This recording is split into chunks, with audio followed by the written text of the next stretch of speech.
Guess what? Jimmy McGowan got the last pizza out of the Red Wing oven. Friday night, pepperoni and mushroom. Friday night at 10. I don't know why. Okay. I didn't get the I finger. saw it. Okay, sorry. I saw it. Trying the All one I right, have good written evening, down. everybody. Welcome to the Tuesday, September 12th, 2023 Select Board meeting. We'll start with the Pledge of Allegiance. Mary Beth, why don't you lead us? Sure. Oh, and I got to also say we're being televised. I pledge allegiance to the flag of the United States of America and to the republic for which it stands, one nation, under God, indivisible, with liberty and justice for all. Thank you. All right, I'm going to make a quick little statement before we go to citizens' input. Certainly, comments were made during the previous Select Board meeting, having highlighted the need for me to provide a clearer account of the process that led to the selection of Paige Duncan as acting Assistant Town Manager at that time. On June 14th, the Town Manager was on leave, and the Board learned of his intentions to resign. So it was critical for the town to appoint someone to an acting leadership role in order to ensure continuity for the town's operations. Our town charter has established a strong town manager form of government, and as a result, the town must designate an individual to act in the absence of the town manager. As board chair, I put Paige Duncan's name forth to suggest her for the acting assistant town manager role. After the departure of a former assistant town manager, I recalled that the former town manager at the time, Bill Keegan, had appointed Paige to act in his stead if he was gone on vacation or took a day off. Based on that and my experience working with Paige, I believe she was the right person to nominate. During this time, the town needed a leader who understands the needs of the town's residents and employees, and I believe Paige is the right person to help us during this transitional time. Paige was appropriately nominated and appointed in a public meeting, which was properly posted, but I regret that there was not more discussion surrounding her nomination for that acting role. As the chairman, I apologize for the lack of further discussion of this matter, but please be assured that my actions were driven by genuine concern for the well-being of the town of Foxborough. As you know, the board was dealing with a complex situation involving our legal counsel, and we were bound by open meeting law and employee privacy rights, which we take very seriously. I want to ensure the citizens of Foxborough that we are moving forward with our plans to fill the permanent town manager's position, as you'll see later in our meeting, and will engage in an open, fair, and competitive process in order to find the best candidate. But I'd also like to mention at this time that, Paige's nomination wasn't suggested lightly. Paige has a very strong background, and I just want to highlight a couple of things that I think are important for us going forward. First of all, Paige has a master's degree in community planning. She also completed Leadership Matters Public Sector Consortium Leadership Development Program. Boy, that was a mouthful. Out of the Lincoln Institute in Cambridge, Mass. She's also received Supervisory Leadership Development Program certificate out of UMass Amherst. And I believe since her nomination, she's also taken 2 additional courses in certification. So I think she's more than highly qualified to help us over these next few months. Okay, moving on with our agenda. Anyone here for citizens' input? Seeing none, we'll continue on with an introduction. Yes. Come on. Come on up. Marie, you want to come up and introduce? Since you know him best. So this is Brandon Roberts, our new Assistant Finance Director. I stole him from the town of Concord. If you want to give a quick intro about yourself. Sure. Nice to meet everyone. Like Marie was saying, my name is Brandon Roberts. I'm coming from the town of Concord, where I spent the last 5.5 years working in their finance department, kind of balancing sort of 2 hats under their budget and purchasing director. So I was kind of mainly responsible for stitching together portions of the budget involving most of the general fund departments, as well as working with some of the enterprise fund managers, particularly recreation, and water and sewer, and helping them triage their budget process. The other piece of my position there was also dealing with local government procurement. So I was assisting writing documentation and stuff like that, and kind of assisting departments as they kind of go out and procure goods and services and sort of contracts along with that. So that's kind of it in a nutshell. Yeah. I did work with Brandon for about 2 years before I left Concord. So I have personal experience working with him. And in looking for a replacement for myself, I was looking for someone with similar skills, a similar skill set, and someone who could mix in well with the team, with having the team-oriented environment, a can-do attitude, and just someone who's very smart. He's much better at Excel than I am, so that's a big plus. But I think between him and I, you'll continue to see the budget process taken to a higher level than where it's at right now. So we're excited to have him on board. He's been great so far, no complaints. And I'm sure you guys will get to know him a little as we're getting into the budget process and going through all that. What's your educational background, Brandon? So I have a bachelor's in history, but I also have an MPA from Suffolk University. Welcome to Foxborough. Thank you very much. Yeah, welcome. Thank you. Come highly recommended. And Brandon's been great so far. I mean, his team has, anything I have procurement, I even actually kind of bypass Marie a lot, or I see her as a courtesy, because Brandon's the guy I've already discovered. So it's been great to work with him on the log cabin lease and a variety of other issues we've been dealing with. He's jumped right in. So it's a tremendous asset to the team. And you could tell these two are comfortable together. So it's really brought the finance department back to, not that it was bad, but it's just, they're gelling down there, so it's been great to watch. And I personally thought you were phenomenal in Excel, to sort of think someone's even better than you. Oh yeah, you should see what he does. Google is my secret. Well, welcome. Thank you very much. Thank you for Very much. taking an extra couple of minutes and introducing yourself to us in the town. Thank you. Thank you guys. Thank you. Thanks.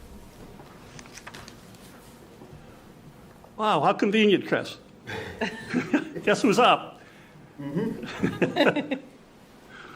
Get to. Yep, take your time.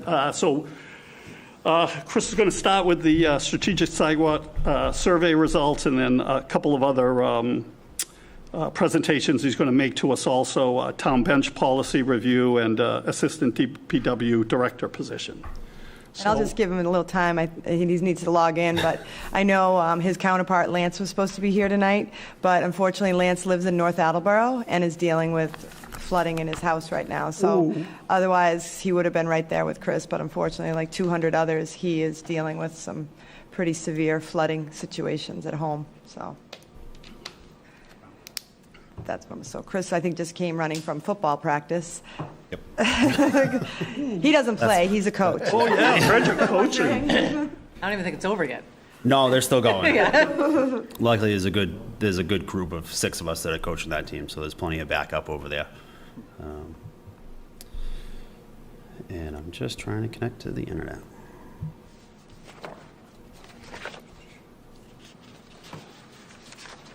Chris, you want me to start with the bench policy? Yeah, why don't we All right. jump into that while I fight this? Yeah, because let's that's go ahead. kind of me, and Chris has obviously been part of it, but in your packets, we have a bench policy that's I've been promising for a couple months. So just to give you a little background, a few things have come up. We've had some folks that want to donate benches, and it's Mr. Beck being one of them. And since he first asked, we realized there really isn't a mechanism by which how to handle these benches, who decides, where do they go. It also brought to light the fact that the benches on the common are kind of in rough shape. And, I went to Chris going, oh, this will be easy, and nothing's easy. So then the question was whether we kind of went through this whole iteration of, right now the benches on the common have the concrete bases, and so do you just try to retrofit those again and then the wood deteriorates, or do you take advantage of some of the newer materials that are going to last longer? So that kind of put a pause in it for another month or two, and then the Disability Commission has gotten approval to put a couple benches in. So then it really brought it to the forefront where we need to address this. So we did research and came up, looked at a bunch of different towns and their policies, came up with one to propose. We do not expect a vote tonight. This is something, your first blush at seeing it, because we do think there's going to be some questions. But basically, this process that you have in front of you would outline, standards and procedures, talks about maintenance and replacement, talks about terms and conditions. And we're looking at it as handling it two different ways. One, for the common, where the select board would make those decisions on the common, because you kind of have the jurisdiction over the common. And then the town manager would handle anywhere else in town, kind of consistent with use of town properties. That's open for discussion. That's just how we, how we drafted it. We would have standard benches that would be used, again, one kind on the common and one kind in other areas. The review would go through the Department of Public Works. Applications would go there. We'd get comments. They'd have to get comments. For example, if it's going to be on recreation property, the Rec Commission would have to comment, or 30 days would have to go by. Same with conservation and so on. So this is a draft policy. The other major issue is when we started to really think about the procedure, and especially on the common, I think Doc was when he said, because we said, well, what about the existing plaques on the common? And I can say that in these communities, your plaques were good for 10 years. And then after that, they would offer up the right to renew, but otherwise you would have to renew it. So I don't have that answer. He's like, what about Vince Igo? And I don't dare tread on anybody's feet, but we'd have to come up with that process. And then it was like, if there's X number of benches on the common, how do you open it up to consideration? What if you get too many applications and then you have someone who's really well known and then you have others that are less known? So there will be some discretionary issues that have to be done. And I put them in a little box at the bottom of the thing, is like how to handle existing plaques and process by which applicants will be chosen for plaques, and what if more applications are received than benches, how do you choose, and who chooses. So have fun with that one, because I could just envision where there's, certain, and I don't know if you have like honorary, I don't know how you handle that, but, and maybe we wouldn't get a tremendous number, or maybe you could just add an extra bench or two, but that's kind of, I wanted you to start thinking about how we're going to handle that, because, we might end up with more people that want benches than we have room for. And they want to be on the common, and what do you do with like Vince Igo and other folks? So, Just a suggestion. I know it's very preliminary, but once you guys decide like how many benches they're going to be, maybe you set aside and say, okay, say there was 10 benches. 2 could be maybe just somebody who wants to, they have someone they want to honor. Maybe there are 5 that you set a specific criteria. What I was thinking about, Doc will remember this. Doc and I were involved when we named the Hearn Field for Jack Martinelli. And when we start to look into it, there's a criteria. And so maybe somebody can sit down and, for that one, I know that one, just because it was a town field, they had to be an educator. Remember, there were certain things, But that was through the school system. Oh, no, but what I'm saying, something similar. Yep. We would create our own criteria. Yeah, the school system did have some criteria. Yeah, too. so That's right. maybe the people involved, maybe sit down and you say, okay, I'm not sure what I just maybe think that maybe you could even break it up that you had different levels. Mm-hmm. So if there was somebody who was deserving but maybe didn't quite fit the criteria, maybe there was 8 that had to be a certain criteria, 2 something else, or just a suggestion maybe to try to, because I think I would guess you might get a lot of people, there's a lot of incredible people that have served the town and have lived in this town, and so I think you might get a lot. So maybe that would help you guys to, so if you don't meet the criteria, you're not turning anybody away. And I think it would be a very difficult decision for people who it was going to be. So. Yeah, and I think you could do a lottery, but then you risk, what if someone, really renowned, Yeah. like say a Jack Othelet or whatever, I mean, someone like that where you'd never want to say no to someone who's done that much for the community. I'm only using him as an example. I know he's alive and well, but just saying, you wouldn't want a situation where he wasn't, you couldn't honor him, and so that's Yeah. a really good idea. Yeah, I think the maybe other thing is different things, like someone who served on certain committees, or, I'm just brainstorming, I don't know No, exactly it's what they helpful. would be, but maybe if you come up with something like that, it'll make it that much easier to you, so you don't feel like you're turning somebody away, That's Hit what all, this- hit all the benchmarks. I like it. That's what this is all about. Yeah. Spitballing, Yeah. throwing some ideas out, but ultimately, it's our policy, Yes. Yeah. You guys make It's that us. decision. Yeah. Is there like a financial benchmark to donate a bench, or how does You'd that be paying work? for the cost of a bench, so we have to come up with that fee. It would change, as the costs went up, but it basically there's something in here that discusses the costs, and they'd be responsible for it. Right. The other opportunity is I have seen in other communities where you might have 2 plaques on one bench, and perhaps then you have a split cost. Right. So that's another opportunity. Some might not like that, others might not care. But yes, there would be a cost. It would be for 10 years. It also says that if it's destroyed or damaged, that would be like the end of it. You'd have to re-up it to do it, because otherwise it would be on the town's dime to do that. So unless insurance covered it, but probably wouldn't. So, yeah. And as simple stuff as, I think Paige alluded to earlier, do we want that, what's that, not pergo, but the more permanent type of plastic versus the wood that we have now, which is obviously getting moldy, and what's the, composite was the. Yeah, term. and we had looked at, in the policy, 2 different styles of benches. here. So we looked at one bench for the common and the uptown area, kind of matching the theme of the fence around the common, the fluted light posts that we have up there now, sticking with that same idea. And, we were looking at like a black metal, bench for that with slats, getting away from the wood and the concrete that, just deteriorates over time. And then for the playground areas, recreation areas, we were looking at something, those are the 2 different types. So looking in the outskirts of town, playground areas, recreation areas, something that composite, that recycled plastic type of bench that's gonna, is meant to last.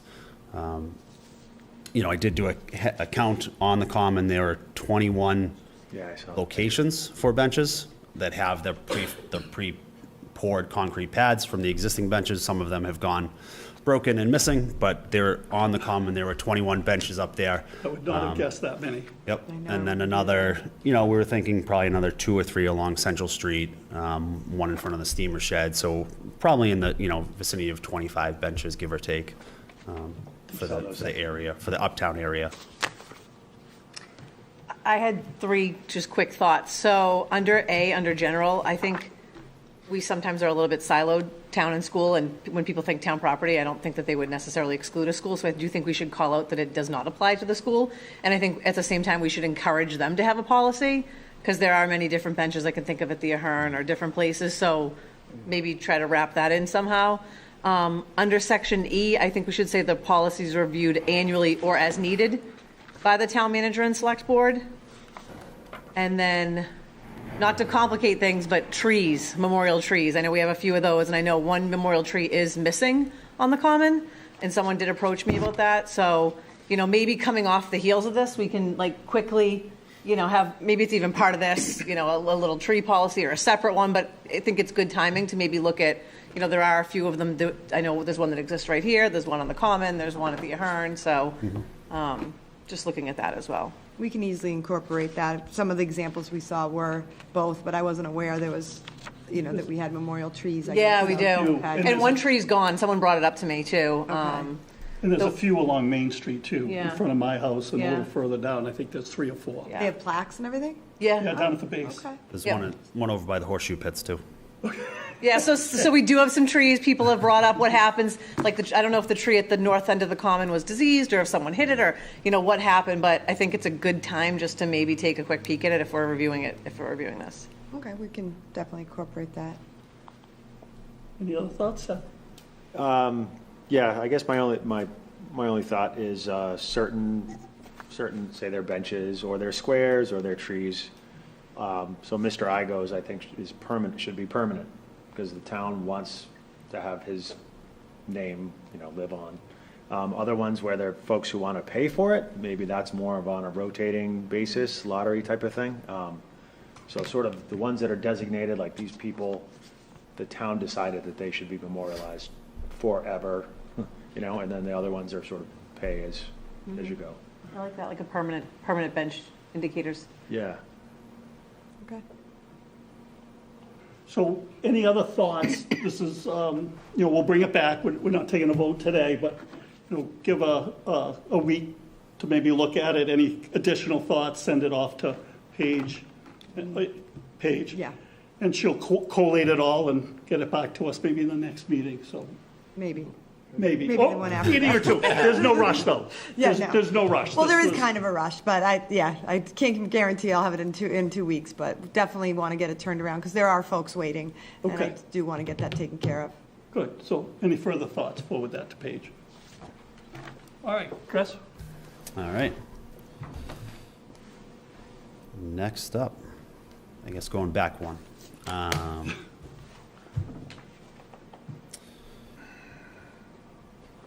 So this kind of, and I'm going to work my way through this. Lance prepared this and was ready to speak on it, and I told him priorities are at home. So, I jumped into this project, late last winter as we were going into town meeting last spring.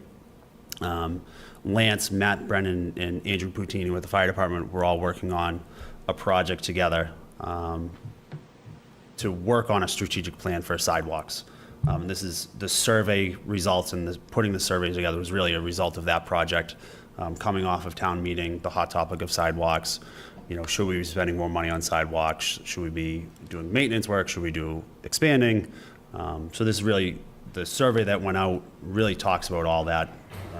And we reached out, we got almost 300 results from the residents.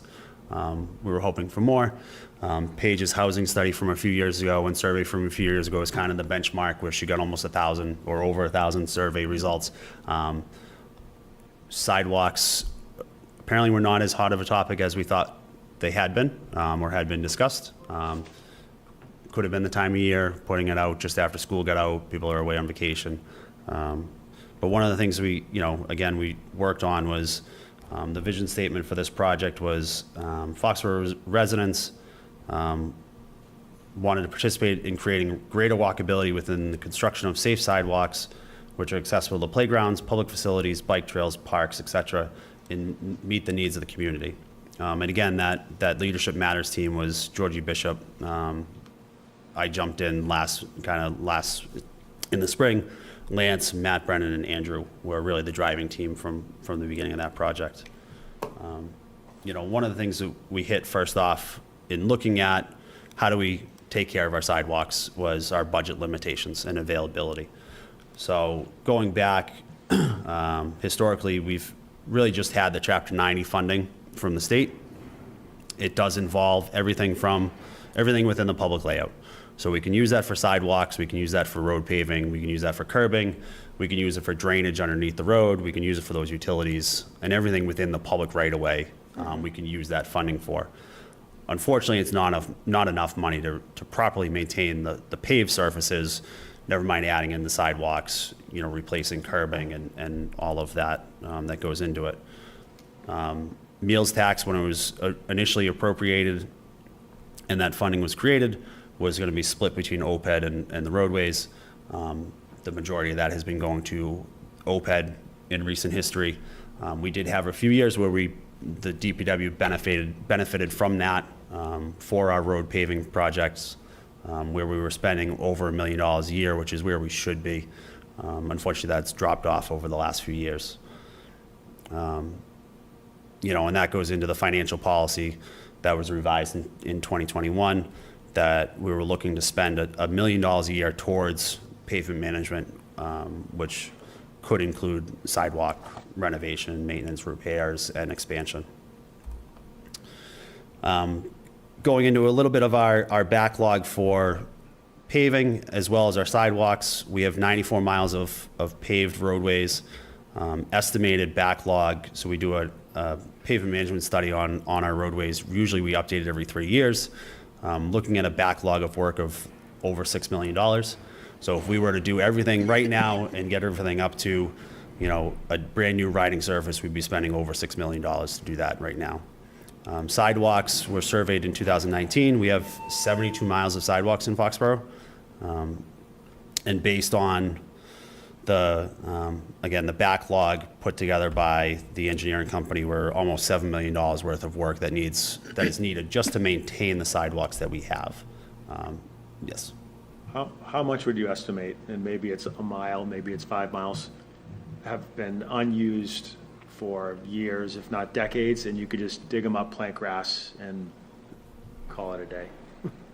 A lot. I can think of like 4 spots in my head that are like, Yeah. jungle is taken over, or the sidewalks are virtually gone. There are a lot of sidewalk miles that exist in subdivision roadways, dead-end streets, where, in the 70s and 80s, the planning boards in a lot of these towns wanted, bigger was better. They wanted 36 feet of paved surface, they wanted sidewalks on both sides of the street, and that was where they went. And now we're going the other direction, where we're down to 24 feet of paved surface, if not 22 in some of these neighborhoods, and we're doing a sidewalk on one side of the street and it's hitting the cul-de-sac and it's stopping there. So there are probably 20 miles of sidewalk 20 miles. that exist in those neighborhoods that the trees have broken the sidewalk and the roots are coming through. If They're we were to not go, passable. I mean, some places you just walk on the street, or you walk on the other side of the sidewalk on the other side of the street. Yep.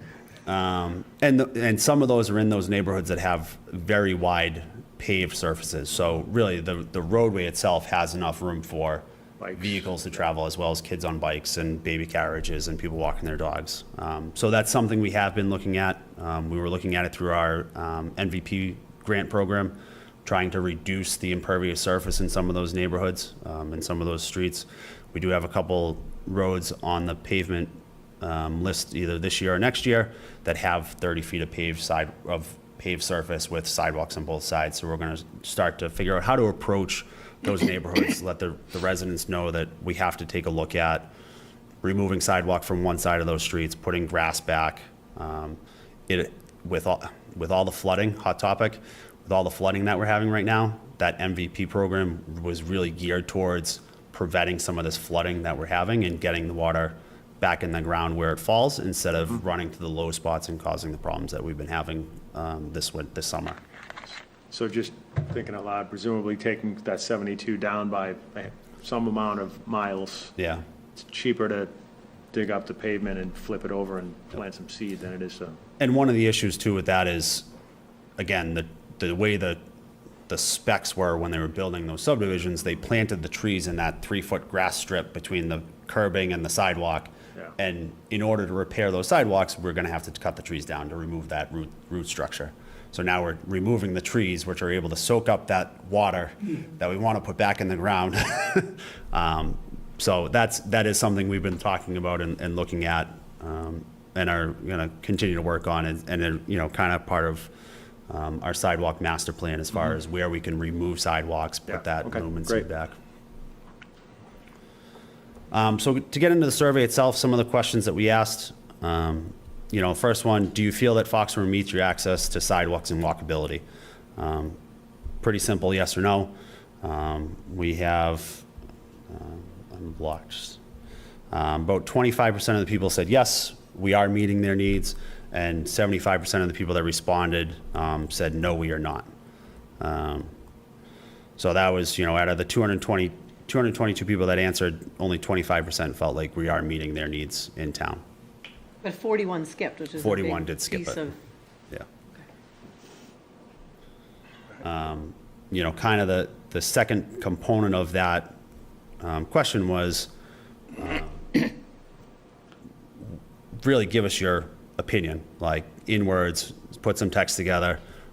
Some said the bigger the words, we had too many sidewalks, they're dangerous, they're broken, it's dangerous to walk down the roads, the South Street trees are I believe, some of the complaints there are that they're low hanging over the sidewalks, or you're ducking as you're walking down portions of the South Street sidewalks.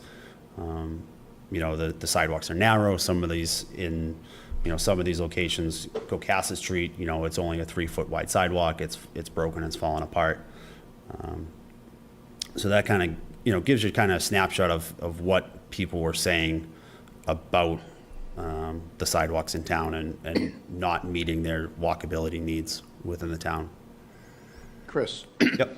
who's responsible for trimming the trees that overhang the sidewalks if they're on We town do that property? within the highway division and the tree and park division, split that. Really gets to be who has Yeah. time. Yeah, because this is a bad year for that.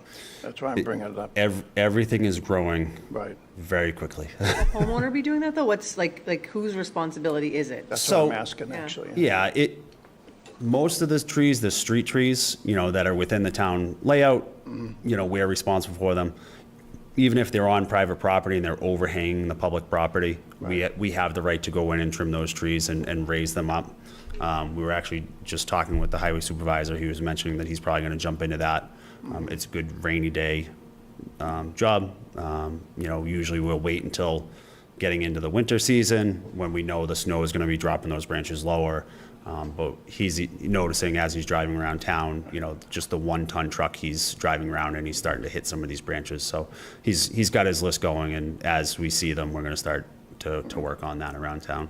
And Chris, sometimes it's not even trees, it's just like bushes in people's yards, or like sometimes it's not even a big tree like that. Yeah, and there are cases where, somebody's got a bush on the corner of their lot or have put a fence up, they're strictly on private property. We don't have the right to go on private property to do that trimming, but once it carries over into the public right of way, then we have the right to go in there. And there's no problem with the homeowner doing the trimming? Nope, they can do that too, yeah. A lot of times they'll call if there's something that they'll look for us to do it first. If it falls within our responsibilities, we will. Sometimes we'll push back on them if it's, really on their property and, not something that's impacting the public right of way. We will push back, but. Okay.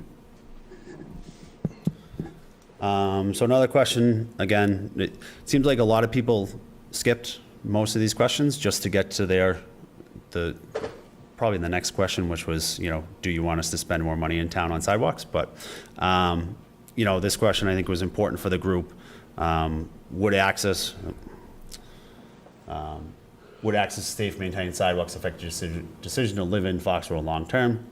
Over 60% of the people that responded said yes, that if they had safe maintained sidewalks, they would be more willing to live here, and it's going to have an impact on their decision to stay here.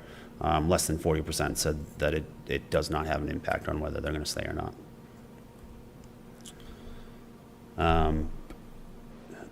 This was rank the choices as to what we should be focusing on for this infrastructure investment. The majority, it was kind of split between maintaining existing infrastructure and expanding. So I think, a lot of people want to see us do both. It's split. They want to see us expand the network, which that's usually the more expensive piece.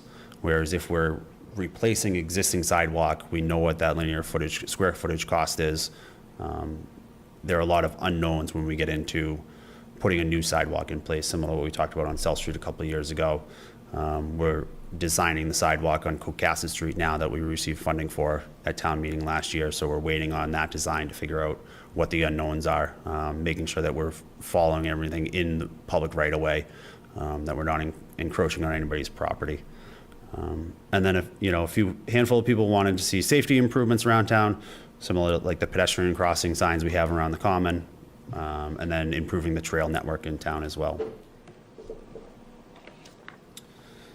So this was the big question, and even 44 people skipped this one too. So the town is exploring multiple ways to fund the project. How would you be willing to support an increase? Would you be willing to support an increase to your tax revenue through a bond or other issuance as a solution to the issue? And almost 60% said no, a little over 40% said yes. So again, fairly close decision on that as far as, didn't really give us the home run of everybody being, yes, we're ready to spend more money, or everybody, being dead set against it. So it's a kind of didn't really give us the answer we were looking for, but that's what the public told us. So some of the funding mechanisms, the programs that are out there, to help us as grants to do some of this work, the Safe Routes to School program is a big one. They tend to have more frequent funding than the Complete Streets projects do. Complete Streets, you have a limit. I think we're capped at $400,000, and it's like every other year that we can apply. Safe Routes to School is a pretty consistent grant program, and every time you finish spending your grant, you can apply for another project. Does focus around the schools, can add in the Hawk, the YMCA is also a member, and as part of this program, the health director was applying as well to try to get some more insight into this grant program. So a lot of this falls on the schools to actually show that they're working on improving their walkability to the schools, trying to entice the families and the kids to ride their bikes and to walk to schools, so that they're showing a need for those sidewalk improvements before they'll actually grant that funding. But all the schools, 3 elementary schools are all involved, as well as the charter school. The Complete Streets program, again, $400,000. It's not an every year grant. There are limits. We have one project going on right now that's at East and Comcast Street. So that includes not only the intersection redesign, but it includes some walkability, changing the sidewalk, the crosswalk location over there, making that ADA accessible. So those are all things that they were looking for and awarded us the grant for. We looked at Community Preservation Act. Unfortunately, this is something that the town would decide to move forward with, although we're not able to use it for public sidewalks. It would be more private property, affordable housing units, open space, public recreation area. They're not looking for it to be used on sidewalks. That's not one of our trails, is it? I've never seen that before. No. I don't think that one is. No. I would remember that. Yeah. Looks nice though. I know, those are cool. So really that kind of wraps up, the survey that we put together. Again, we were hoping for a lot of participation. 220, active responses throughout was not really our goal. We have talked about potentially putting it back out now that school's back in session. That's going to be fresh on people's minds again. We're working within the Leadership Matters program to try to finalize this project for the team. And then it's really looking at the next steps in town as far as how we move forward with getting dedicated funding or annual funding for sidewalk improvements. So we've talked internally. There was talk last year about a bond. Obviously, that's kind of a split vote at the moment. But really, it's up to the board at this point in time to say, yes, we're willing to support that. We can bring that forward in our budgeted process. But to really figure out, do we want to move forward with a long-term funding mechanism until we get that meals tax money back from the OPED payments? And we do have some ideas internally as far as how to do that. Any bond issuances, if it's outside of the tax revenue, needs to go both to town meeting for a vote as well as to a ballot vote. So that is something we would consider.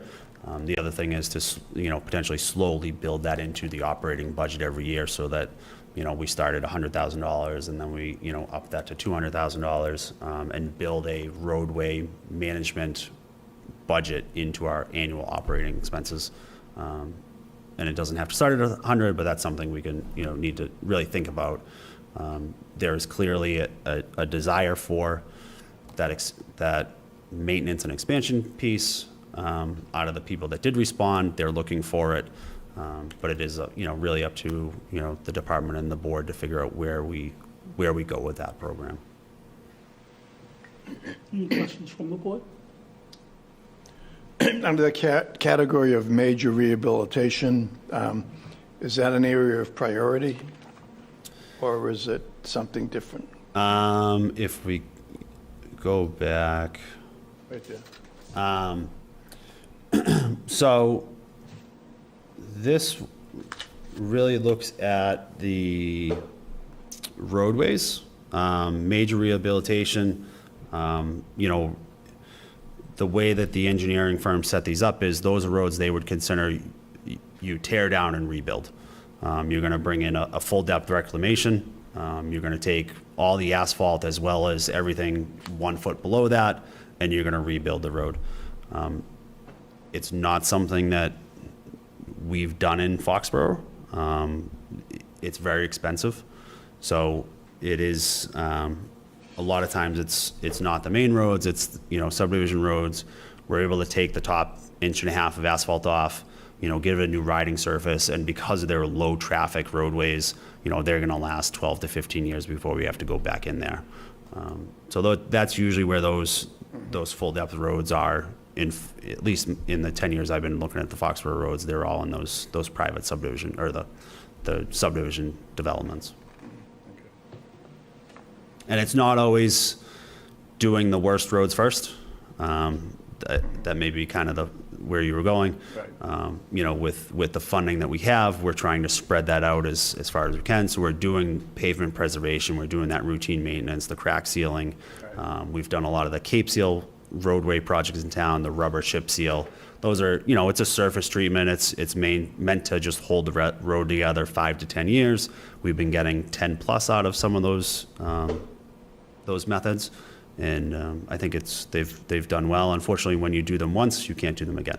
So then you're kind of following down that line, and the next repair is going to be more expensive. Okay. Thank you.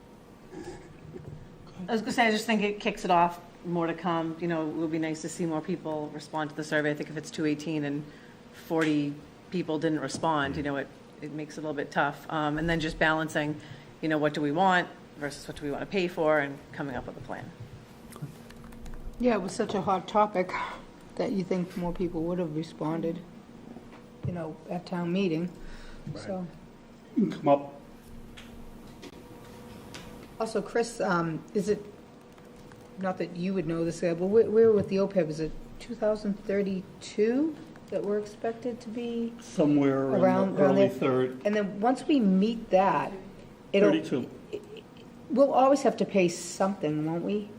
Because, I mean, more people are retiring and stuff like that, but, so you're, oh, that's a good, yeah. Oh, Marie. Good thing I stayed.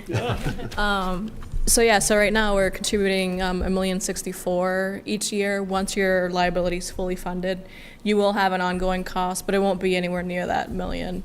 It really depends on your staffing at that time and the retirees that you have in the system. The other piece is once we've fully funded the pension liability. Right now we're paying about $6 million a year. That number is going to drop drastically, and the intent is to shift that money over to pay down the OPEB faster. But what Chris was saying earlier with sort of building a bridge to when that happens is by doing a 10-year bond issuance for roads and sidewalks to really get them, you know, $10 million to tackle a lot of these projects. And once you've paid off that bond, you'll get to the point where your pension and OPEB are fully funded, and you'll have millions of dollars to play with then. And something we'll be exploring too is adding some funding to the budget. 'Cause I mean, this is an ongoing yearly cost. So we could start building money into the budget, but obviously there's $100,000 is not going to do much for you. So we really should look at, in my opinion, a 10-year bond issuance to sort of get us to that point. So when would you want to make a presentation if you wanted to at least bring it to the town, or maybe bringing it to town meeting? Is that something we would do at the budget meetings in December? Is it something you would do beforehand? Is it? We could make it part of the financial summit in December.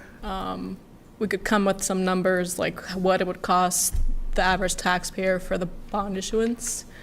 And sort of prepare and see what, you know, as we're going through the budget process with the projections and such, determine what we have, the room that we have available in the operating budget to create a yearly budget, but also, communicate the cost of doing a bond issuance. But we could certainly do that at the summit. And then, as Chris mentioned, for a debt exclusion, which it would have to be a debt exclusion, because the town does not have the capacity to do another project from within, like we did with this building and the Burrell school project. It would have to go to the ballot, and town meeting would need to approve as well. Something that we can do, say, for example, if this went to the spring town meeting, we could potentially go out to bond either that summer or later in the fall, and have some money shortly after that to start to really tackle these projects. So Marie, is it roughly 9 to 10 years before we would see any real money coming from the meals tax towards the roads? Roughly 9, 10 years? Yeah, we're actually, right now, we're in the middle of, our actuarial firm is working on the fiscal year 23 OPEB valuation. This study will reflect the catch-up payments that we made recently. So I think once we get this report, we'll really be able to tell when. Better idea. Yeah, we'll have a better idea. And then the pension right now, it's looking like it will be fully funded in 2029. The last OPEB valuation said that OPEB would be fully funded by 2032, but we might see that number now, or that year is now maybe 2030, depending on the results of the study. Obviously, if your investments are doing very well too, that helps you. Would the board be interested in hearing a proposal for a debt exclusion? Yeah, I can work with our financial advisors. Right. Yeah. Yeah, our Okay. financial advisors, they'll look at the market and determine when is a good time.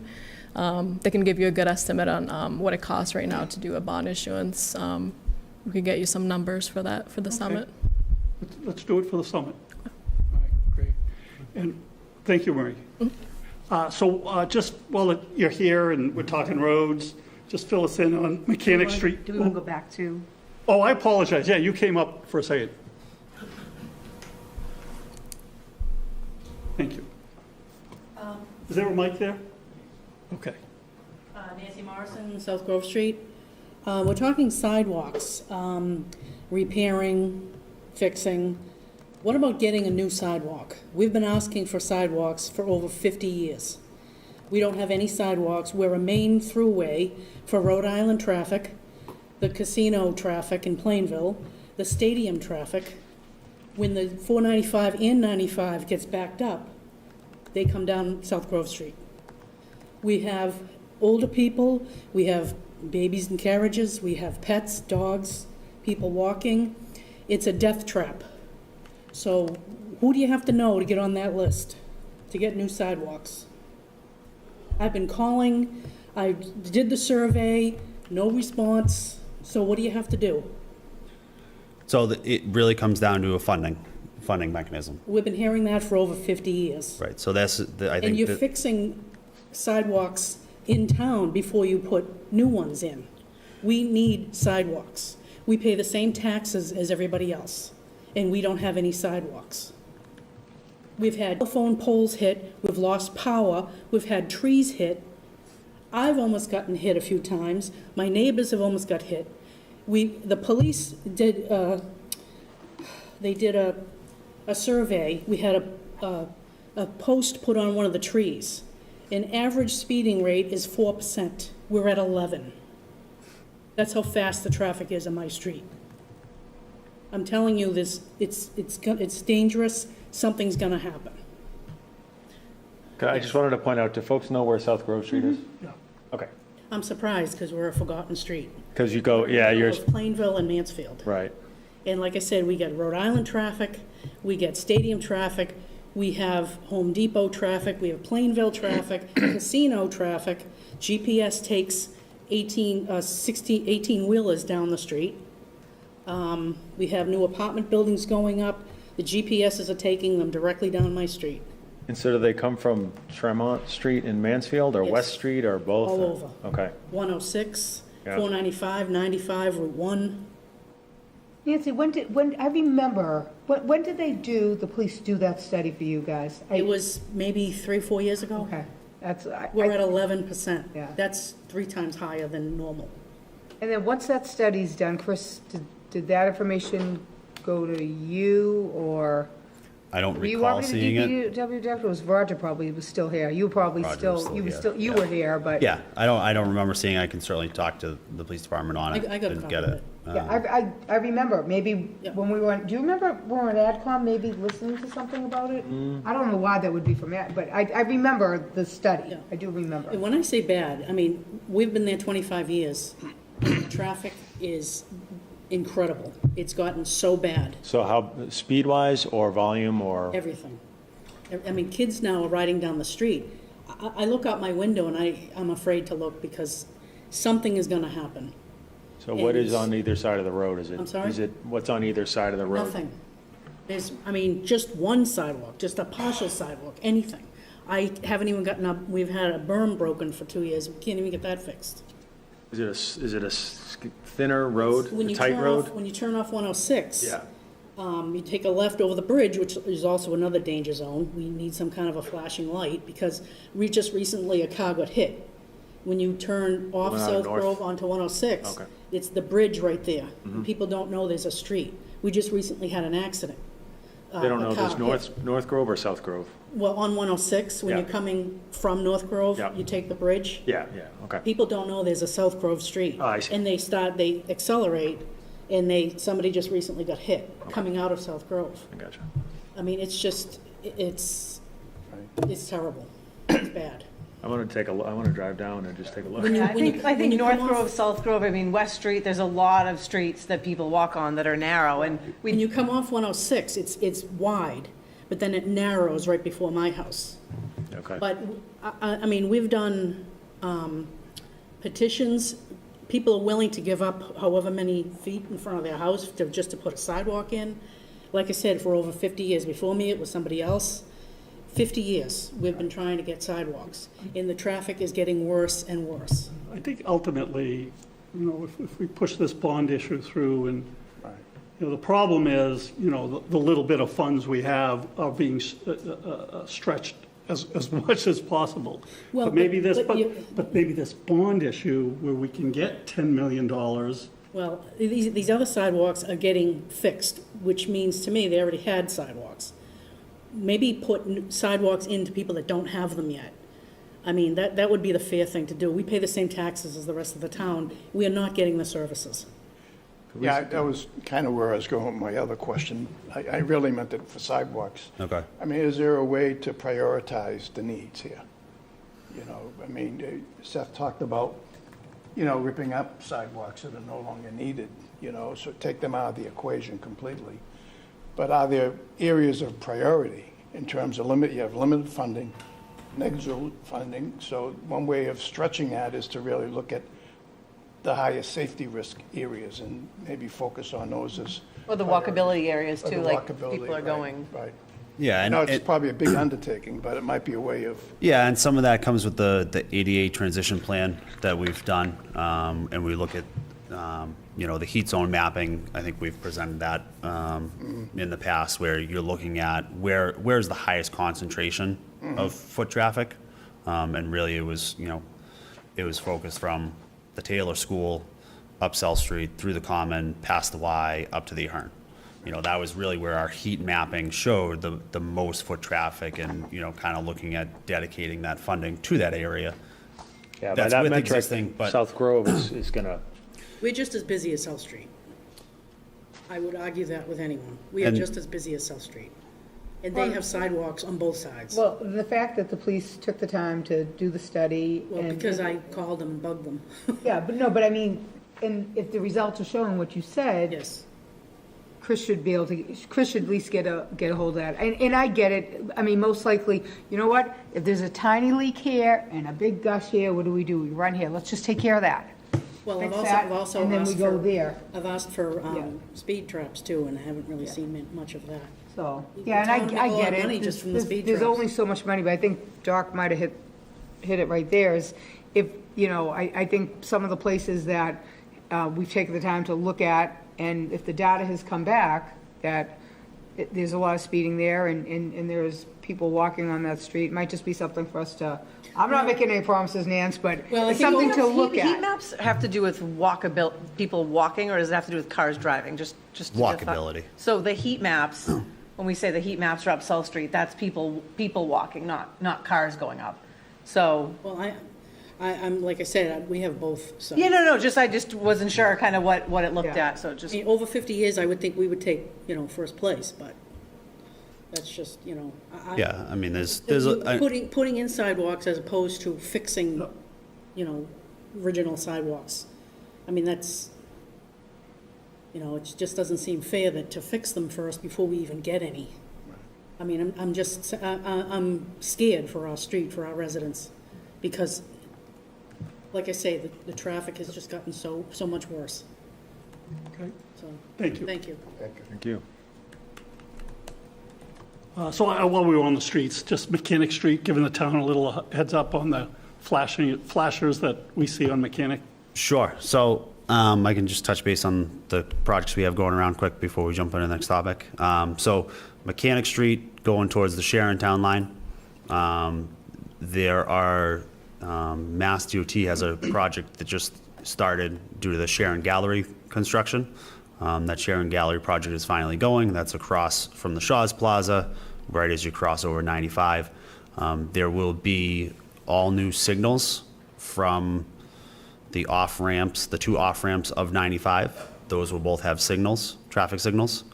The Shaw's Plaza and the Sharon Gallery Plaza will have a traffic signal, as well as Gavin's Pond Road in Sharon will also have a traffic signal. So there are 4 new traffic All signals within going. like 100 yards? So the expectation is that that Sharon Gallery project is going to draw significant traffic increase well beyond what's there now, that getting off of the off-ramps of 95, getting in and out of those 2 plazas in Sharon will become problematic without those traffic signals. So it's a volume, it's a safety issue. Mass DOT owns that stretch of roadway. They've approved this. I would assume it's being funded by the Sharon Gallery project, but that's outside of my purview. Knowing how much those lights cost, Yeah, that was going to be my next question. Who's Yep. paying for those? Yeah, so it's either Mass DOT or it's the Sharon Gallery project, one or the other. So that's the project on Mechanic Street that just got underway. It's been in the works. If you've seen that Sharon Gallery billboard, off the highway or right here to get off 95, it's been there for 15, 20 years now. Yes. So they're finally going. East Street and Cocassa Street is underway. So they've begun relaying the curbing at that intersection, trying to straighten out that intersection at East and Cocassa. The rain doesn't help, but they're working away. They're trying to get done. Their initial goal was 4 weeks. They've certainly lost a few days here and there. They're still hoping by the end of the month they'll have that intersection done and reopened with the new design. The water main project on South Street from Sprague Road all the way up to Witch Pond down 106. They have come off of Sprague Road. They are on South Street now. They are working to just have 1 lane closure from 7 to 3, 7 to 4 on a daily basis, so the traffic will maintain its normal flow, just a little bit slower at times when they get to where they're working. So they just came off of Sprague Road. Probably Friday was their first day on South Street, so they'll start working their way up to 495, go up and over 495, all the way down to 106, and, we are expecting that to be a 12 to 18-month project, and depending is on that weather. all a private contractor, kind of like West Street was? Yes. Okay. Yep. So PJ Hayes is the contractor that won that bid. So he has, that full project. It's one contract, the entire length of the project. And I noticed they don't need a detail on like a street like South Street on those? So they should have details. They had one day where there were no details available. Okay, that's probably the day I drove by, okay. They worked, just off the edge of the road. They, when they needed to, they put their own employees out there to direct traffic. But working with the police department, we are working to have that project filled for police details first. One of the other projects ongoing that is taking those police details is Eversource Gas Company. They are working in the Linda, Walter, Webb, Connie, Carmine neighborhood, replacing that entire gas main network, which will include all the services as well. So they've been putting in for, I think, 4 police details a day. Much quieter neighborhood, much quieter streets. Don't really need 4 over there. So working with the sergeants and lieutenants in the police department, they're filling that South Street and the Easton Caucasus Street first for the safety factor.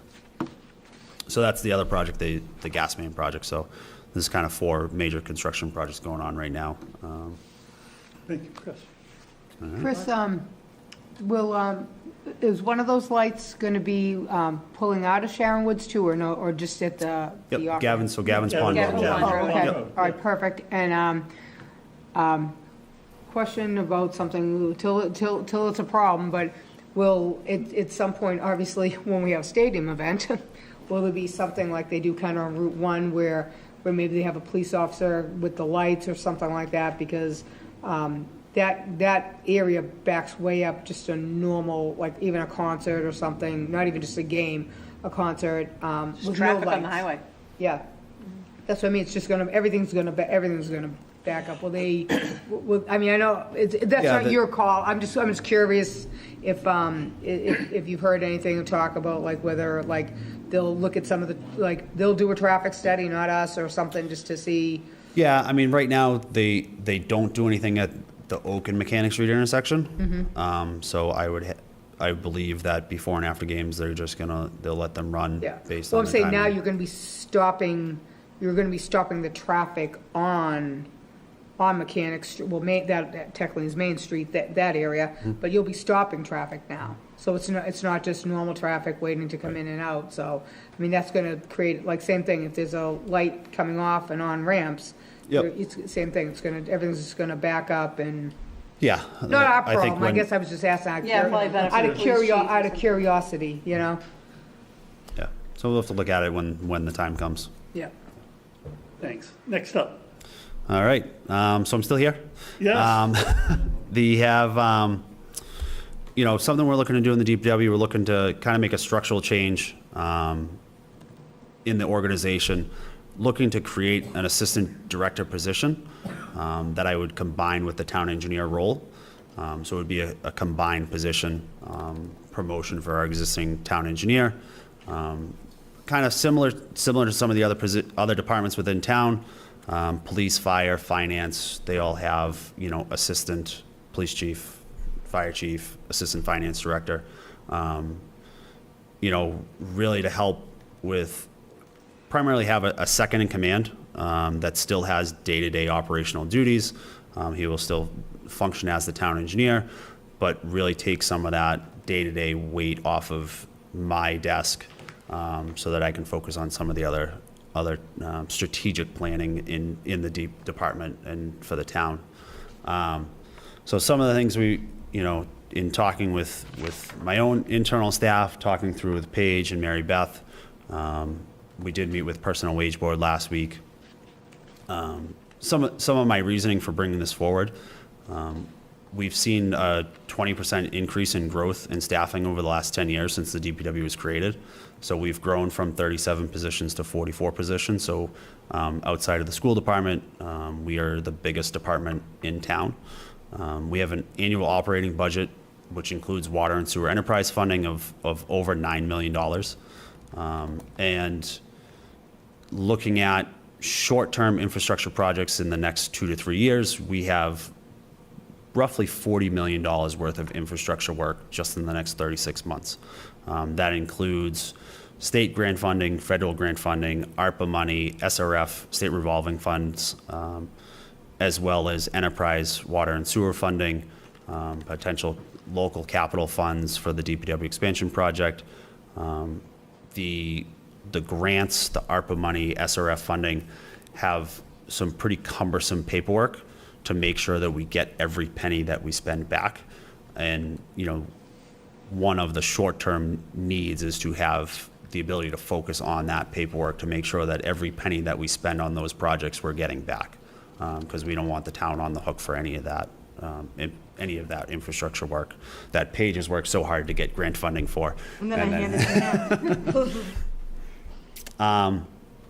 So just a little bit more about the position. As I said, we're looking to combine it with an existing position. So there's no incremental headcount. We're not adding a body here. This is taking an existing staff member, promoting them, giving them day-to-day operation. So the only real cost here is, the only cost is the change in salary. So depending on where this position falls on the pay scale, we're looking at nothing more than $14,000 worth of funding to fund this change in position, which is split up between water enterprise, sewer enterprise, and the general fund. So it's really split 3 ways. Haven't figured out the final split with Marie and Paige yet, but we'll work on that, assuming, Paige makes this decision final after tonight. This is then something we would add into the FY25 budget moving forward and have this, funded for future fiscal years. It is something we have funding available. We are working through a hiring process right now. We've recently hired 5 people now within the DPW.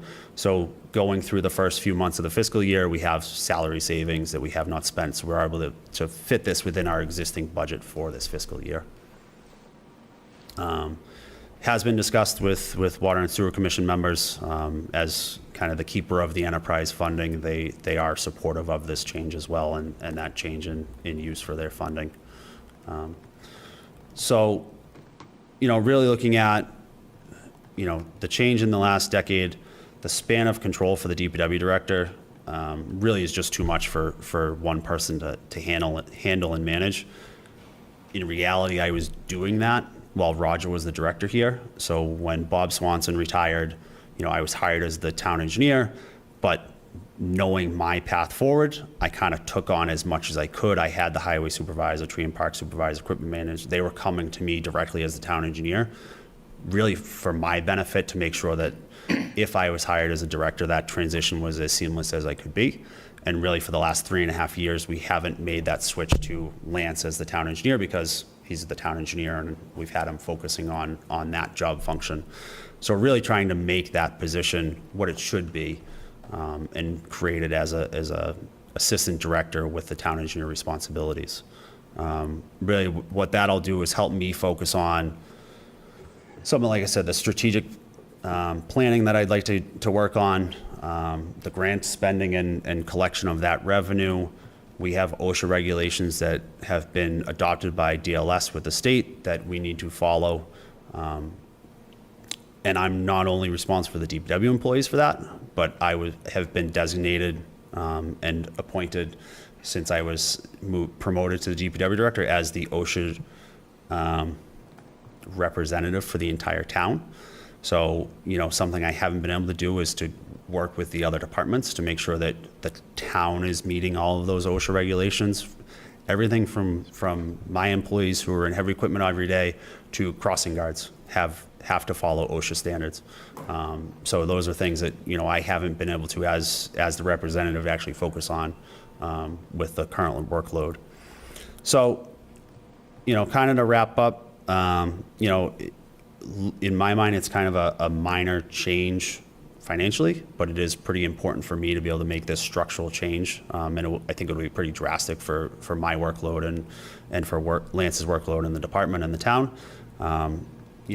Looking to follow what we saw as, kind of a process where police and fire came forward with a non-union salary wage change a couple months ago, along with, I think it was Lee McCarthy's position, moving that on that same pay scale, adjusting that for her. They went through personnel board first and then came to the select board for kind of approval. Working with Paige and Mary Beth kind of felt like that was the right process for us to move this forward. So that's where I am. If I could chime in, because I think it's important I speak here. Just so the board's clear, this is actually my decision as the town manager, so I just want to be clear. But that being said, I am acting, and I wanted to make sure this board was aware of it and the public was aware of it.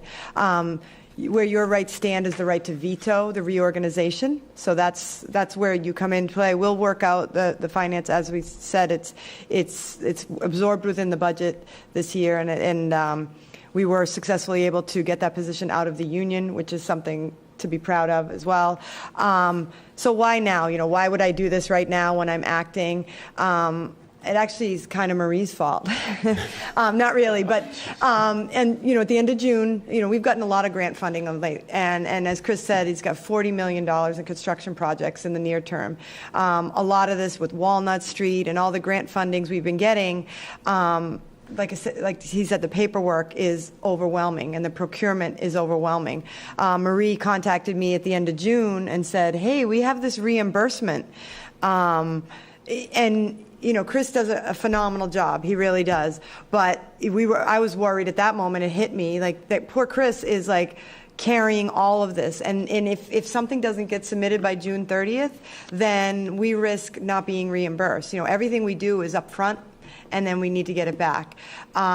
Marie and I actually spoke about it back then. It was just, Chris has his hands full. I mean, when you think of what his job is overseeing, everything from trash removal, water line breaks, tree and parks, construction project. I mean, it's such a broad spectrum, and he has 44 employees. So it really is overwhelming. And honestly, I'm just worried about Chris, and his ability. And then, thereafter, the town is, if he breaks, the whole system breaks, and it's a lot on him. And if he forgets a reimbursement of $500,000, not that Marie would ever let that happen, but again, things happen. There's a lot of moving parts over there. So that's why when we talked about the reorganization, when I had my meeting with Chris, we kind of talked about how can we support the DPW? How can we do this? And it was clear that it was kind of the time was now. Chris is at a point where he has a surplus built up because he's been running 6 short. He's not going to fill a position to try to keep this, to keep the head count and try to reorganize. So that's why now, and retention is so important. I think Mary Beth can speak to that. I believe Rentham had this assistant DPW position open for 1.5 years. So we want to make sure too that we don't lose any employees out of burnout. It's really hard to fill it, and Chris really is a key operator here in this town, and we need to make sure this guy is functioning on all cylinders. So that's the why, and hopefully you understand that. I wasn't trying to grab too many reins, but I also didn't want to risk any loss over in the DPW department, and make sure that we're capturing every penny of grants that we're submitting for, or spending, shall I say. So Mary Beth, so basically bottom line is to switch from that, whether we call it a step or a grade, from the 9 to 11, to move to non-union, is an annual cost of $14,000? Well, depending on where the placement is. The first year it's absorbed in the budget. The next year, Chris would have to, budget for the increase. But this year, there's...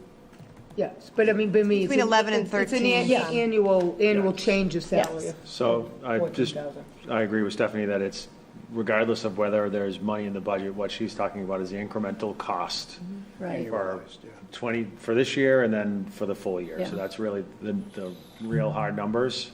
Yeah. Incremental cost is what. Yeah, we're only 3 years into, 3 years, so we're only 3 months into this budget, so it's not like, okay, well, its cost is $14,000 for this year, but next year it's gonna be. The annual cost, so Annual cost is gonna be from his salary at the start of this fiscal year. To move those two, I guess it's step For the- grade. If we were to have done it effective Yeah. July 1st, it's a $14,000 annual cost. Yeah. And it's actually slightly less If I than that. may just, $13,809. having been away from here for a few years now, and consulting and working in other communities, just the cost of, if the position is vacant and you're trying to recruit for this position, we have a really qualified employee. I mean, I haven't been here with that employee, so I don't have a personal note, but I hear from other towns that it's a very well sought-after town engineer, professional engineer, which are really hard to come by. We already have one. To recruit for that, you're going to lose so much money and time if you lose that employee and not promote a really qualified employee. We, Paige alluded to it in Rentham, we had posted up 3 times for an assistant DPW director, even raising the salary higher than, the market, and we just couldn't do it. And I called around to a lot of my colleagues saying, what am I doing wrong? What's going on here? And it was, most people are promoting from within. There are not a lot of qualified people. And the number of PEs that apply for positions, if you have 20 applicants, you're lucky if one is a professional engineer. So I just think, yeah, there'll be a cost in your budget, but the cost to burn out a director and to recruit, you may never find somebody, and you could be in a hole with your projects. I think we were just looking for the annualized cost, which you said 14,000. Yeah. That was a number, no additional benefit costs.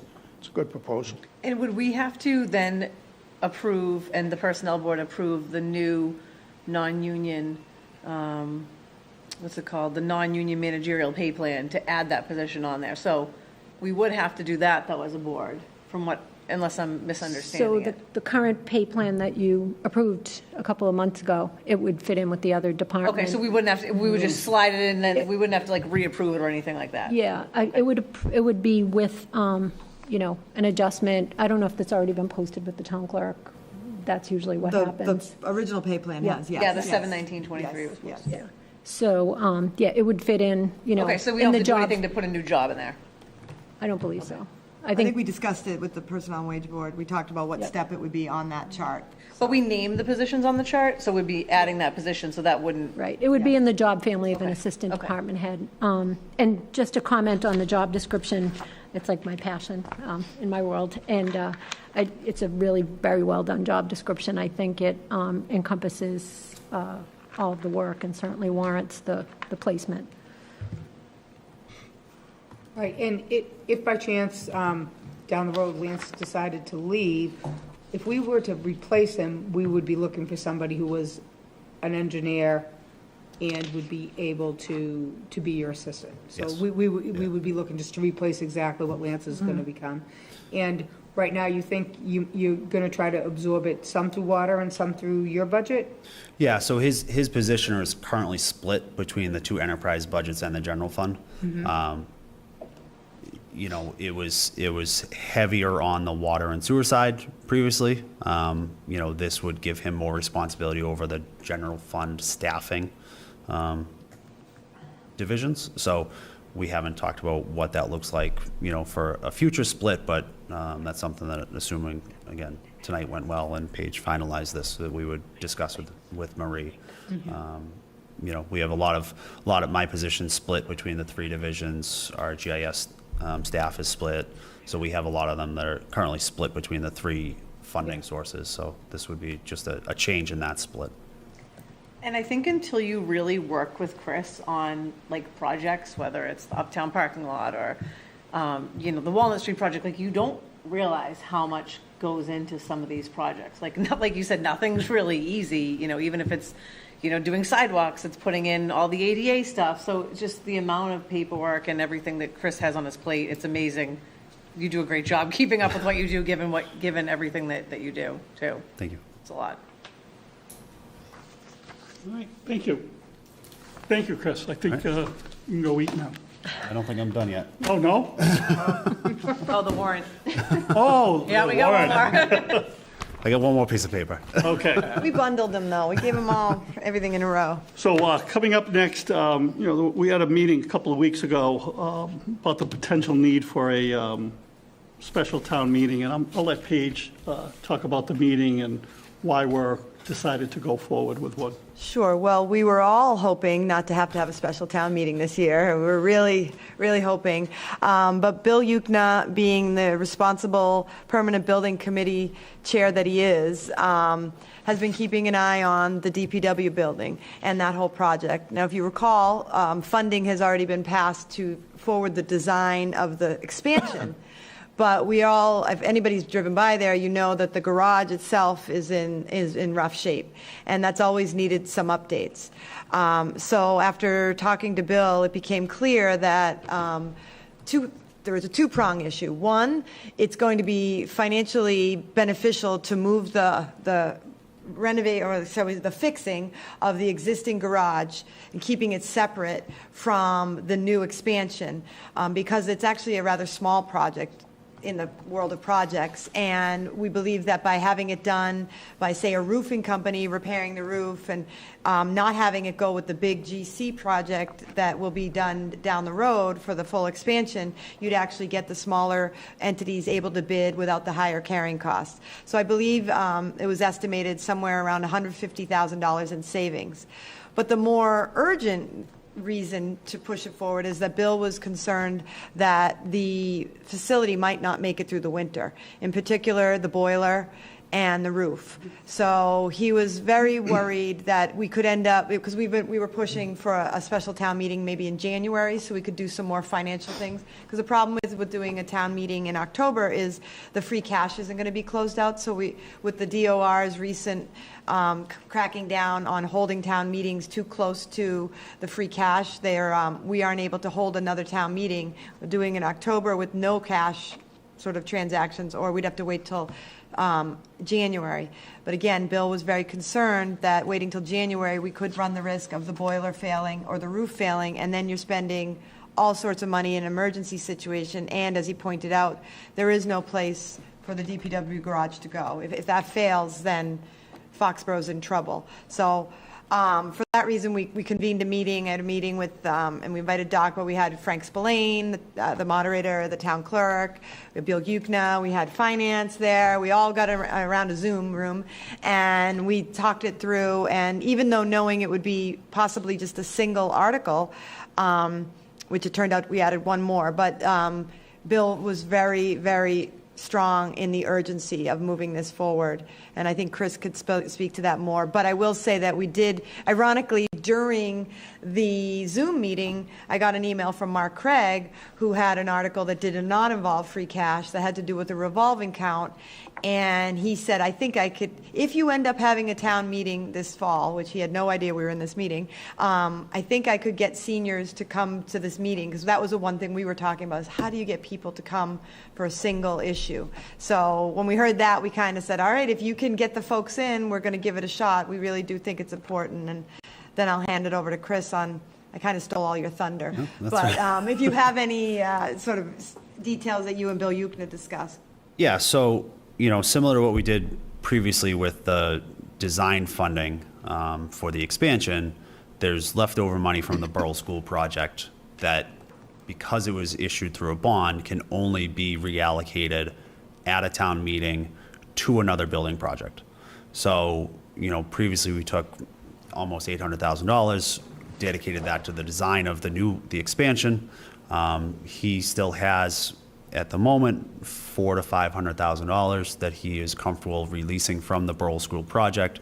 He thinks he probably has, closer to $600,000, but isn't ready to release all of it yet. So, looking at some of the major projects, and again, this is a cost savings where, as the town, able to act as the general contractor, piece these projects together separately to complete this without having to pay that overhead of just one GC doing all of it. So looking at the boiler plant, the facilities group has looked at it. It's beyond its useful life. Parts, if we can get them to repair it, are going to be very expensive, and that's if we can get them. Looking to replace it with a high-efficiency boiler sized for the building. And then also looking to run that through the Mass Save program. So through the state, we're actually able to get grant funding of up to $100,000 to do that energy efficiency stuff, similar to homeowners are able to do. The towns are able to take advantage of something similar at the municipal level. But looking for, $100,000 to replace the boiler. Just so happens the AC, is part of that, where the AC froze on us the other day and started leaking water from the second floor of the building down into the mechanics office space on parts and lighting fixtures and everything else. So that is currently just off and would be part of this upgrade as well. The roof replacement is one of the big things for this building. It's a flat roof. It has solar panels on it that are not active because they've caught on fire twice. So those would just be removed. We would not replace those solar panels. But that roofing, we would upgrade the insulation, go with a white PVC roofing, all new flashing and commercially sized gutters and downspouts. There was a stretch where there were no downspouts on that building, and it was eroding the block structure on the outside just from running from the roof level down to the ground. Also looking at repointing all of the exterior masonry of that building. It's a block structure. We did have Weston and Sampson look at that for us when we were looking at the renovation, expansion, knocking it down, what were options. They said the thing's built like a tank. The amount of concrete and steel in that block structure, it was well built and just needs some, surface treatments on the outside. So looking at that, looking at painting it after we do that, and then starting to look at the garage doors, the walk-through doors. Again, similar to what we saw with the fire department. Garage doors, when they go wrong, and all of a sudden you're either stuck in the building or stuck out of the building.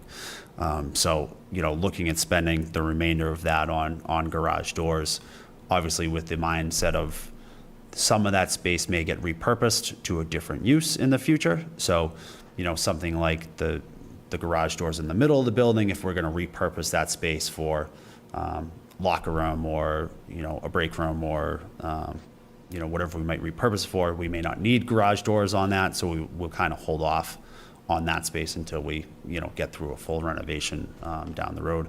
And there's always electrical work in that building that needs to be done. It was buried in the concrete floor.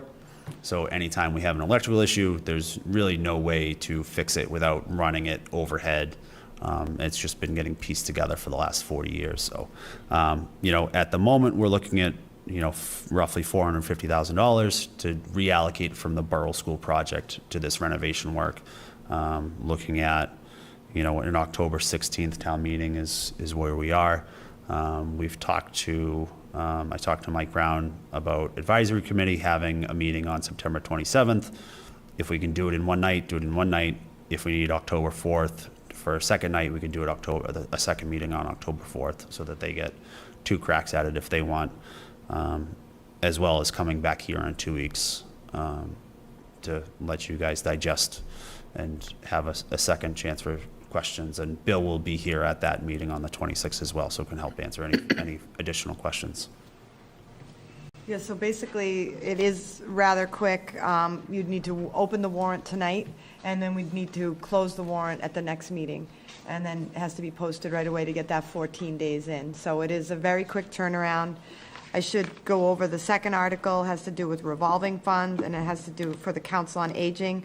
They want to be able to pay some of their part-time workers out of the revolving account, and that's not the way it's currently structured. So it would not be anything to do with current employees over there. It's different levels. So that would be that, and it's all within their existing revolving or their revolving account plan, not within the general fund. So.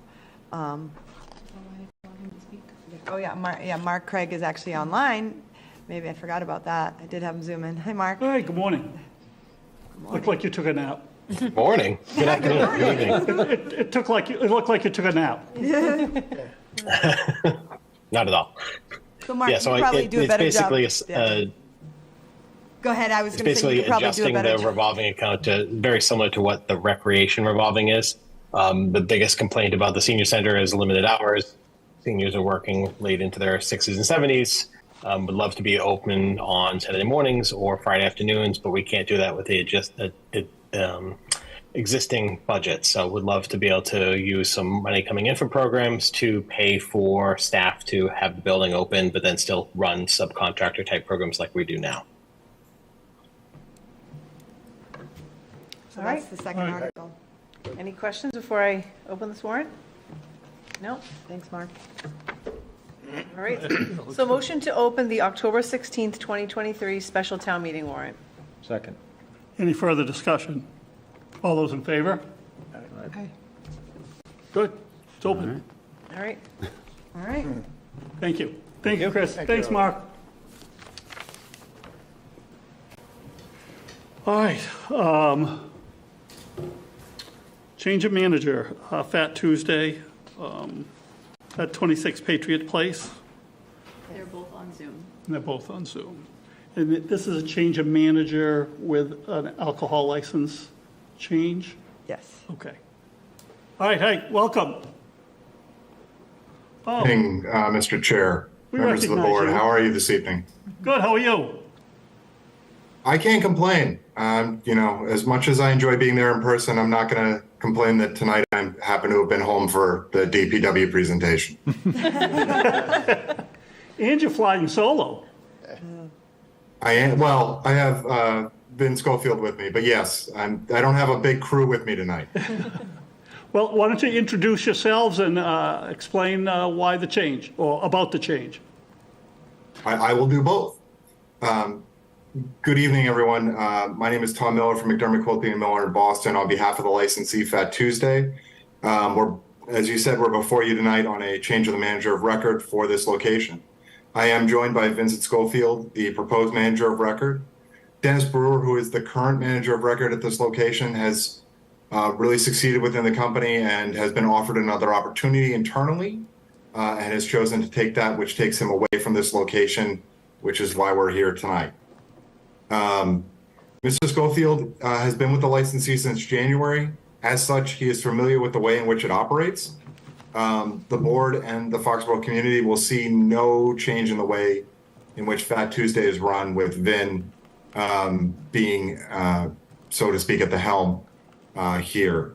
He has extensive experience in the restaurant industry for more than 30 years, and he's worked for more than 15 in restaurant management, including managing local and national chains, local restaurants and national chains. He is a U.S. citizen. He is TIP certified. As I said, he has extensive experience in the industry.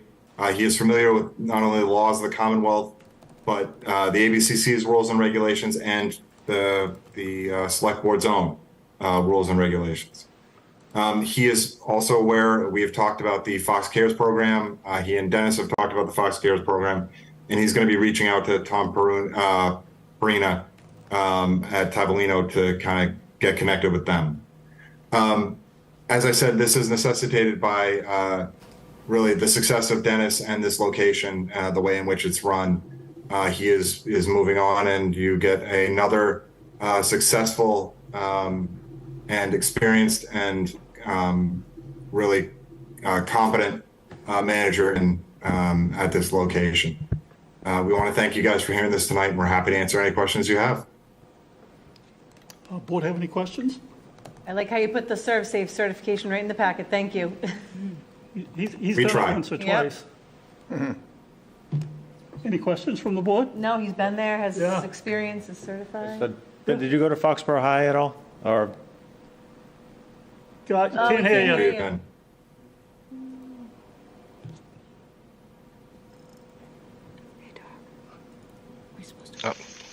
There we go. that might be I on. don't think for this, are we? Still in here. No? Okay. No You vote. lit up. It looked like we Audio. could hear him. Is this a public hearing? I don't think so. It's not a new one. No, I'm just, because I was reading that. Let's put it on the next public hearing, that's why I was asking. I think he How's said that? yes anyway. Okay, thumbs up. We can see thumbs up. Yeah. Sorry. So ask the question again, Seth. Oh, can we hear, you can, your audio's on, Ben? Yes, sir. Oh, okay. I thought I recognized you from Foxborough growing up. Yep. Okay. Yeah, class of 87. Okay, and your sister Kim? Yep. Yep. And yep. Good to see you again. All world. It's a homecoming. Yep, it is. Good to see you, Ben. There you go.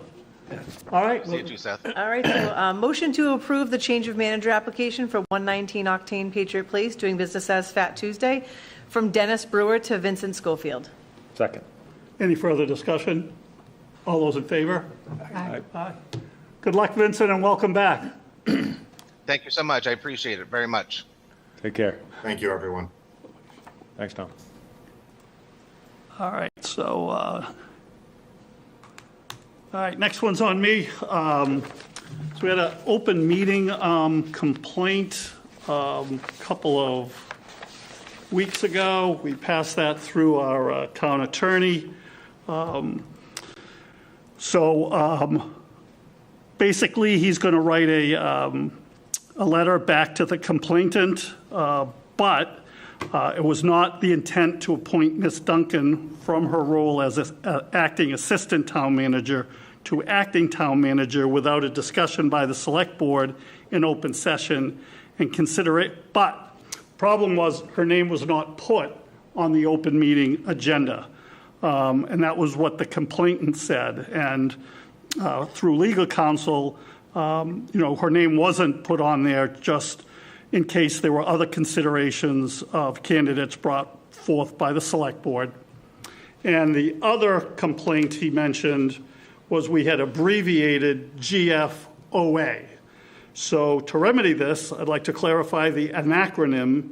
GFOA stands for the Government Finance Officers Association, and will perform a thorough review of posting meeting agendas going forward to ensure that an oversight such as this, using acronyms without the full expansion, will not occur again. But this will be put in writing back to the complainant.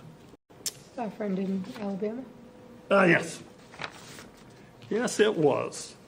All right, having done that, now we're going to be discussing a little bit about the town manager search. We did have a search process review and we sent out a survey as a, The postmortem. Postmortem, yes. And do you want to talk about the survey? Not me. No, Christina, I'm sorry, I looked at you, but I meant Christina tabulated all the responses. We all got copies of those responses, but just generally, how you sent it out there and what we got back. Right. So thank you for letting me give you the update on what the results were from this town manager search after action postmortem review. This review goal is just to learn from the select board, town manager search screening committee, and the town staff perspective on what worked well, what didn't work well, lessons learned, and what to change moving forward for the next search. As I said, we had about 20 people respond between the select board members, department heads and staff, and town manager search screening committee members. And I want to thank everybody for giving that input. So the first question we asked is, what did you like or think worked well for the last town manager search? And the overall consensus was the foundation of the search process, the timeline, the position posting, the community input to form the posting, the screening process by the committee of all the candidates, the variety of candidates. There were people who, we had 4 finalists were 2 town managers, a deputy town manager, and somebody who had served as an interim town manager and a department head. Chief of staff. Whom? He was a chief of staff, excuse me. Yes, thank you. And brought to the select board. So they liked that. It was well executed. There was a clear position statement. The community input to make that position statement and to form the committee was great, and the variety, like I said, of the experience of the final candidates. What wasn't liked? The biggest thing that I saw was that the reference check should be a little bit more informal and gathering unsolicited feedback or references.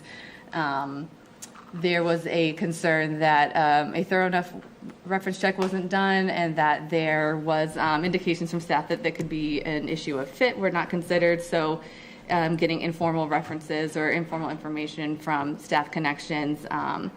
There was a perception of bias from the board, having chosen a town manager who previously gave a presentation to the board, as well as a perception of bias from the consultant on the chosen candidate.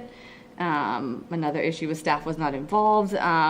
It was suggested by, I believe, a board member that a candidate, could visit town hall, and that didn't happen this time. So maybe, such as the schools do it, a potential principal candidate will come and visit with the staff. So that could be something to involve staff.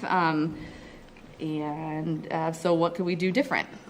So consider the unsolicited personal references and go a little bit. Yeah, sure. Go back to the previous one. Absolutely. Screening committee was not diverse enough, was one of the Yes. responses that you saw a lot. Not a lot, but it was one of the it was out of those 3 or 4 that we got, and I think you can see that it was just something that was mentioned, and wanted to make note of that. I believe I spoke with Bernie Lynch and just kind of getting some information about the next part of the discussion, and he had said that other towns have done search committees that have a select board member on them. I know we didn't opt to do that this past time, that have a department head or 2 on them, usually have somebody from the schools, a community member, what else? And just having a varied experience, it seemed like it was a lot of, I think it was 6 men, 1 woman. It was, there's a lot of past and board committee members, and so just looking to diversify that.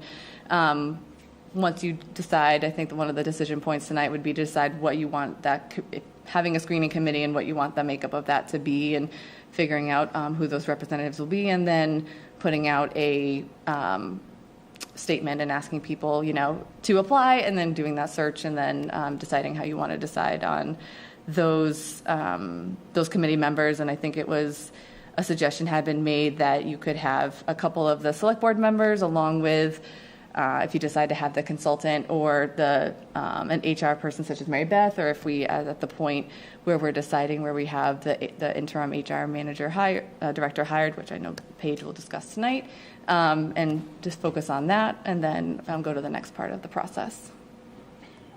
Just on the first one, reference check should get more informal or unsolicited references feedback. Does this deal with the issue of references other than those offered by the candidate? Correct. Okay.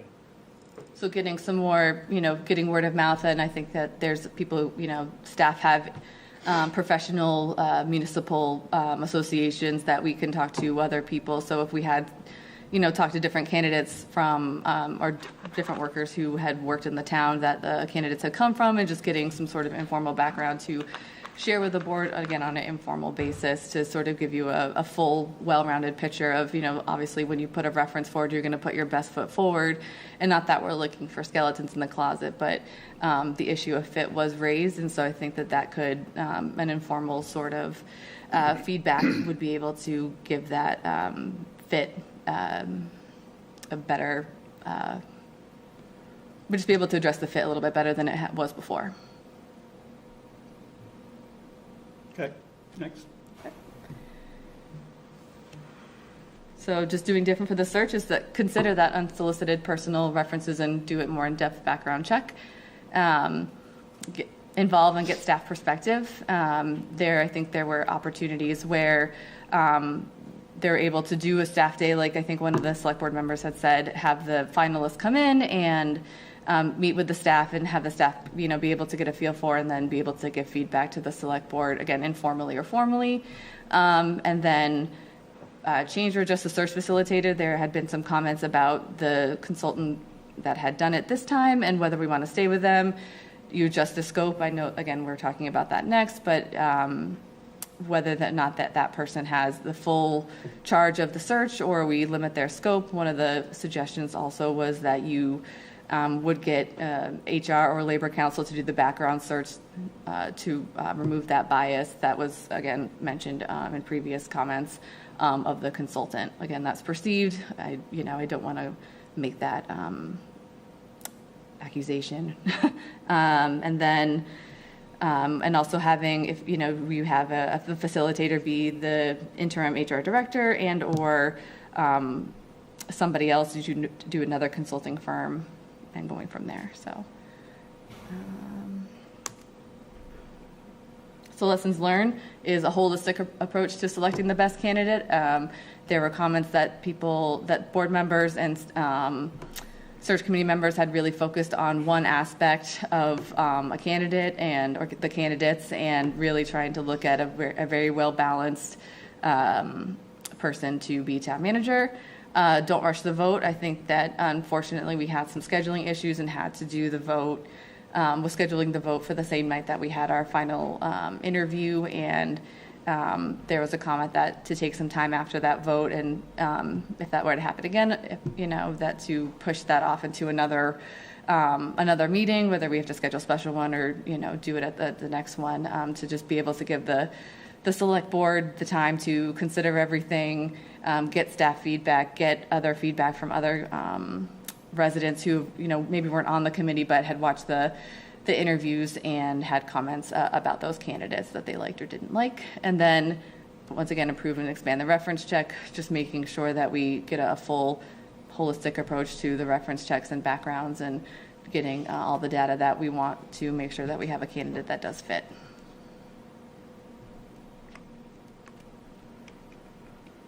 So we added a couple, I know this is already addressed in the position statement, but just specific skills and experience do we believe the next town manager needs to possess: cultural fit, leadership skills, communication skills, municipal management experience, somebody who is a facilitator and can delegate, someone with strong working knowledge of town-wide operations and responsibilities. Agree. Key characteristics overall, there was quite a few, but somebody with collaborative leadership, can honor local traditions while still improving the community, and is able to set a vision for a town. Just to name a few. We also asked a couple of questions, and I think that what we could do is look at the questions that were asked before in the previous round and in the final candidate round, and see what questions were asked, and see if we want to ask them in both rounds so that the public gets that answer as well, or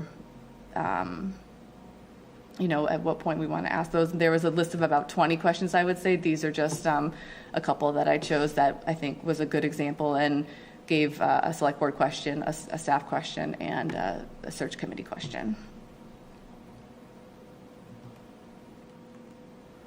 So timeline. We asked, do people think that the reasonable timeline that we propose with having a selection date by January 2024, early February 2024 was reasonable? 10 people said that it was reasonable. 7 said that's too late, we need to do a shorter time frame, and 1 person said that that is too early and we should start the search at a later time.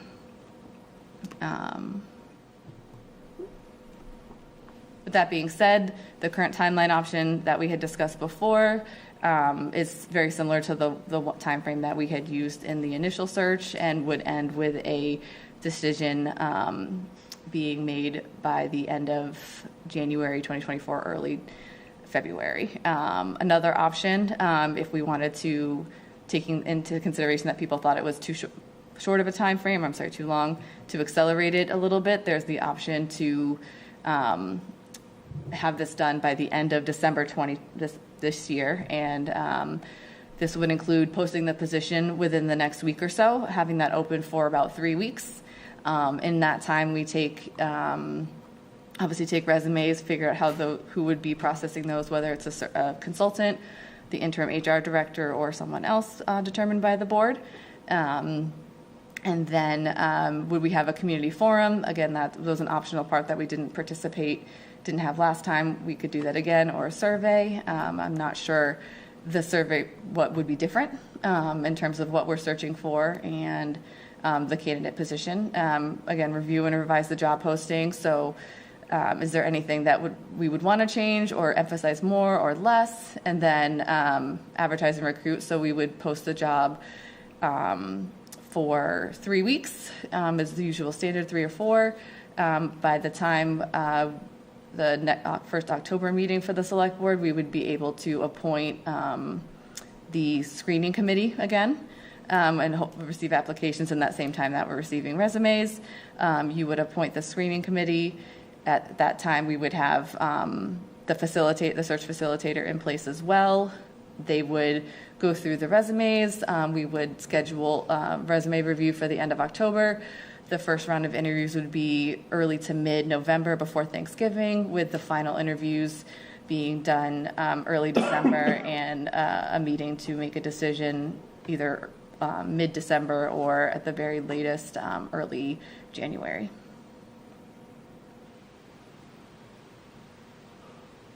Is that it?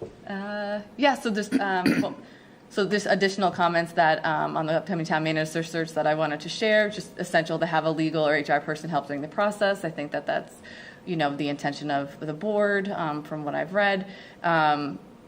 not wait an arbitrary amount of time to start the process. I know that some people had said we should just let it settle and see what happens. That was sort of the, not to let the town wait and to, get some stability.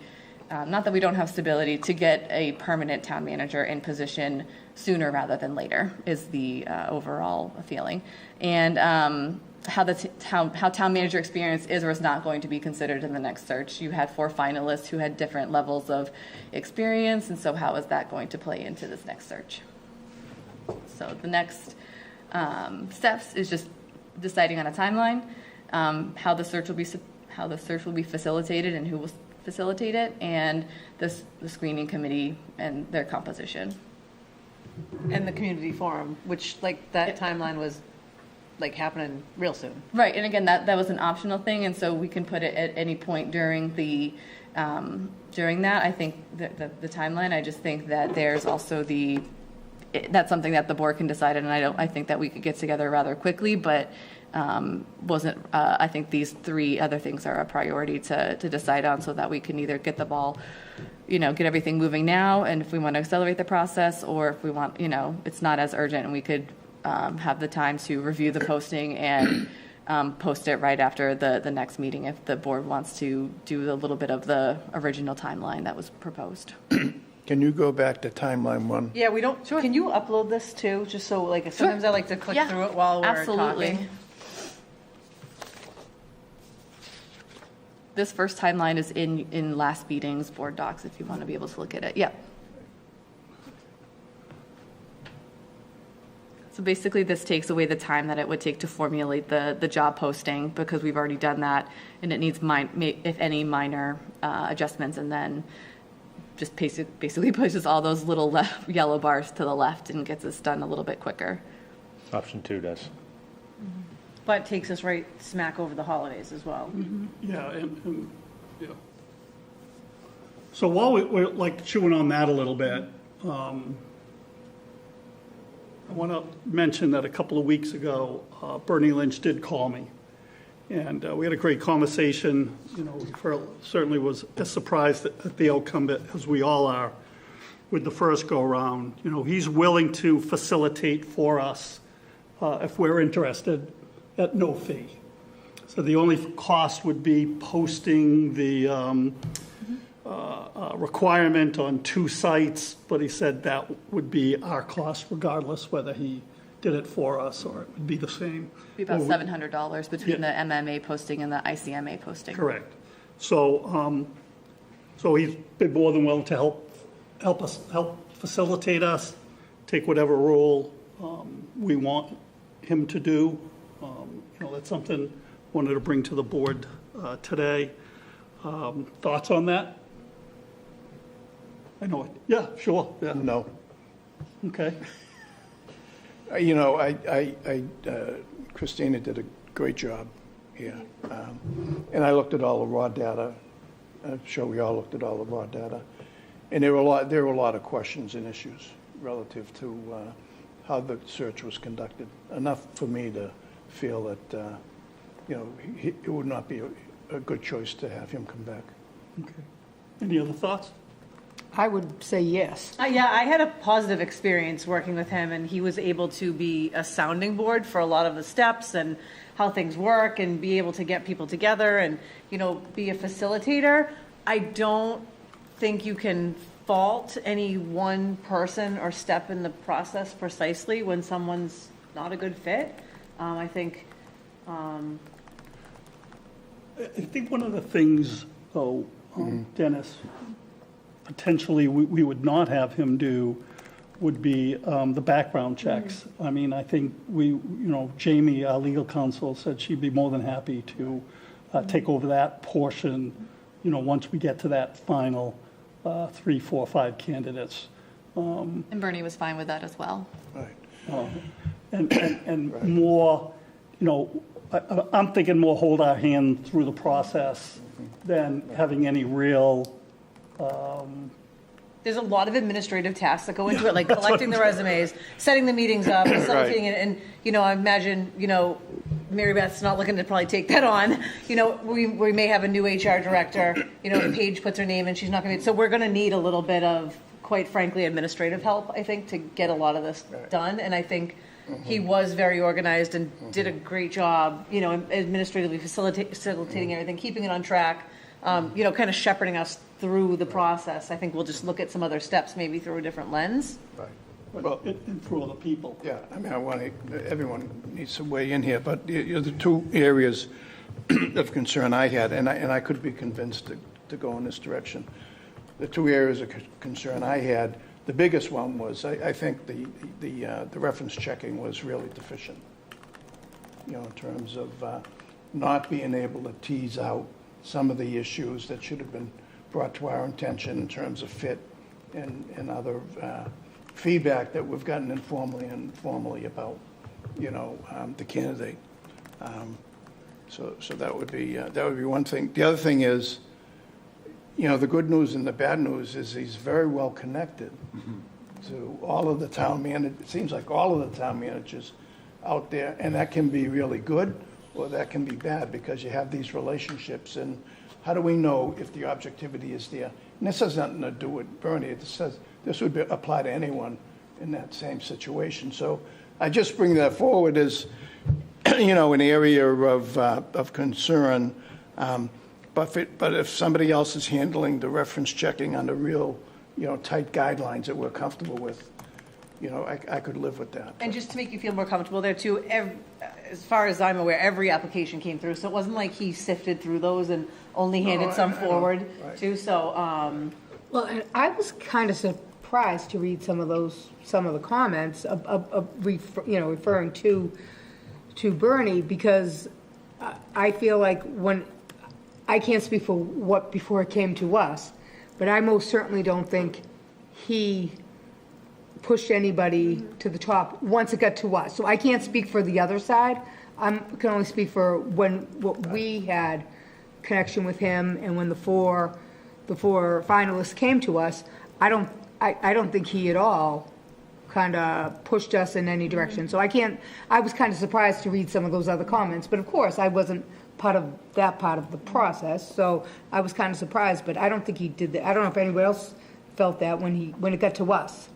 And I think what's going to happen, when I was reading those, I was thinking to myself, you know, this is what he does for a living, and he's doing it for so many towns that of course he's going to be familiar. I'm not saying he should be pushing anybody with anybody else's search or our search, but when someone said it seemed like, I think one of the comments was kind of like, well, he seemed like he knew the applicants. Well, I think that's what's going to happen, because I'm sure he sees multiple people. and he fully disclosed that he Yeah. knew him, I think, from. Oh, I think he worked for him. Yeah. John worked on. Chelmsford. Yeah, Chelmsford maybe. Yeah. So he fully Yeah. disclosed that as well. Yeah. You know. Yeah, and I think the other thing I want to mention, not that I feel like we have to defend anybody, but one of the things I think maybe it's just good to get clear, because it was up there that you know John presented before us. When he came to us, he was the town manager of Northborough, and he does that presentation all over the place.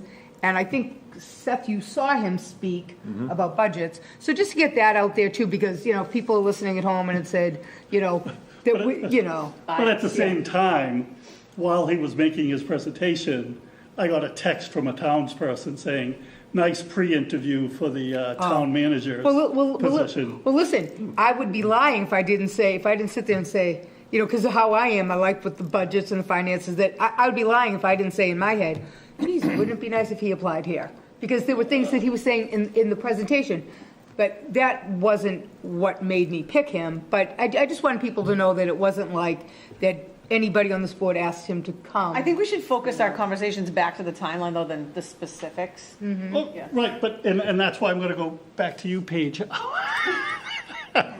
How is the search for a interim or permanent? Oh, I can talk about that. Yeah, see, that's right in your wheelhouse. It's actually going great. We've interviewed 2 people. We have one more tomorrow. Sorry, HR director, is that what we're Yeah. talking HR about? director. Okay. HR, because Okay. that sort of fits in a little bit Yeah. with what we're lot doing. bit. Yeah. A lot of Well, it. a lot bit, yeah. So we interviewed 2 already, and we have one more tomorrow. The 2 yesterday are interested in being interim and also continuing on.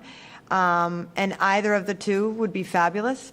So, I mean, so far, I think Yep. I think we're going to try to make a decision tomorrow. Yep. Just a little rundown. We had 16 applicants, so 13 of them came from our ad on our website, 2 came from a consulting firm, and 1 came from an HR site where I posted the job. Of the 16 candidates, 6 people have municipal experience, some to the level over and above what we need, some below what we need, but nonetheless, I think municipal experience is, a big priority here in a candidate profile. So, yeah, we very well could be making a decision soon. But before you go back, I'd be remiss if I didn't insert a few comments on your process, because I was not involved at all.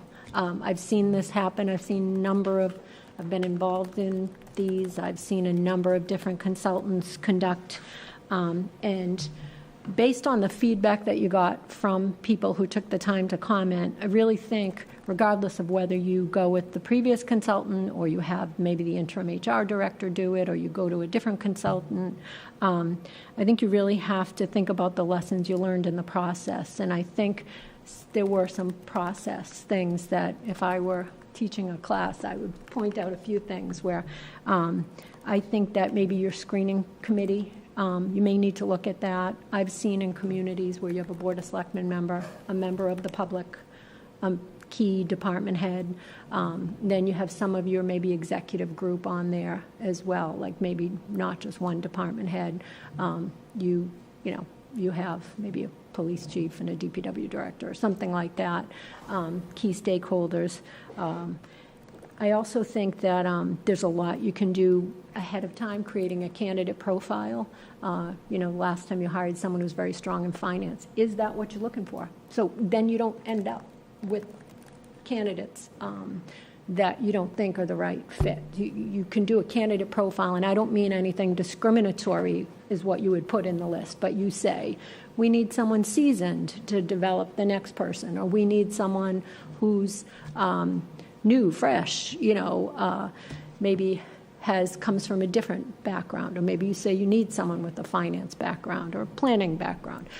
So I think you really have to have whoever your person is leading this run your screening committee and yourselves through a candidate profile and think about it. An example I can give you in Foxborough world was when Ed O'Leary retired. We had a 30-year police chief, and we really wanted to promote from within. Your board did. But we didn't have anybody ready. So in our candidate profile for the next police chief, when Bill Baker was hired, we said, we're looking for someone extremely seasoned with a big worldview who can, develop policies, processes, develop our next person. That was the candidate profile, and it was met in the hiring process because now we have all kinds of great people that he mentored, the new chief, the deputy chief, and all of that. So I think that's an important thing, thinking about who your screening committee is, the makeup of it, developing a candidate profile, and then, consider an assessment center. We do it for police sergeants and fire lieutenants. We consider an activity that shows how they lead. We do it. There are a ton of consultants that do those. It's like a management sort of like play where you do a number of different essential tasks of a manager, and you run all the candidates through it. And you All can of them or the final 4? Well, no, the final. I mean, if you have like 4 finalists or 2 finalists, you run them through, and then you can compare that way as well. And then I think it's, you're remiss if you don't go visit their work site and see what their people are saying about them. I think, you can go to their town hall as a member of the screening committee and go around and ask. And then someone mentioned having the finalists come in and meet with staff. That's an important thing, too. So I think if you want to do that, a thorough search like that with thinking out of the box with some of those activities, definitely your option 2 feels really rushed. Yeah, well, yeah, I agree. Especially you just said you're having a special town meeting October 27th. Do you really want to have these 2 things concurrently happening? Special town meeting and your, resume screening? I just think pushing it to the February date gives you a more thoughtful process. See, I think the opposite, because that February date also leaves us that a possibility if we hire someone that might have to give a 60 or 90-day notice before they leave their position. So now we could be throwing out another two or three. I think, seeing how we've already done this once before, Yeah. I think a lot of the stuff is done. I am definitely for option 2. That means you're going to be like posting it next so week. far out. Yeah, so just to go, if we Yeah. bring up option 2, like, we've already missed some of those deadlines, essentially. And I just think this is such a key position.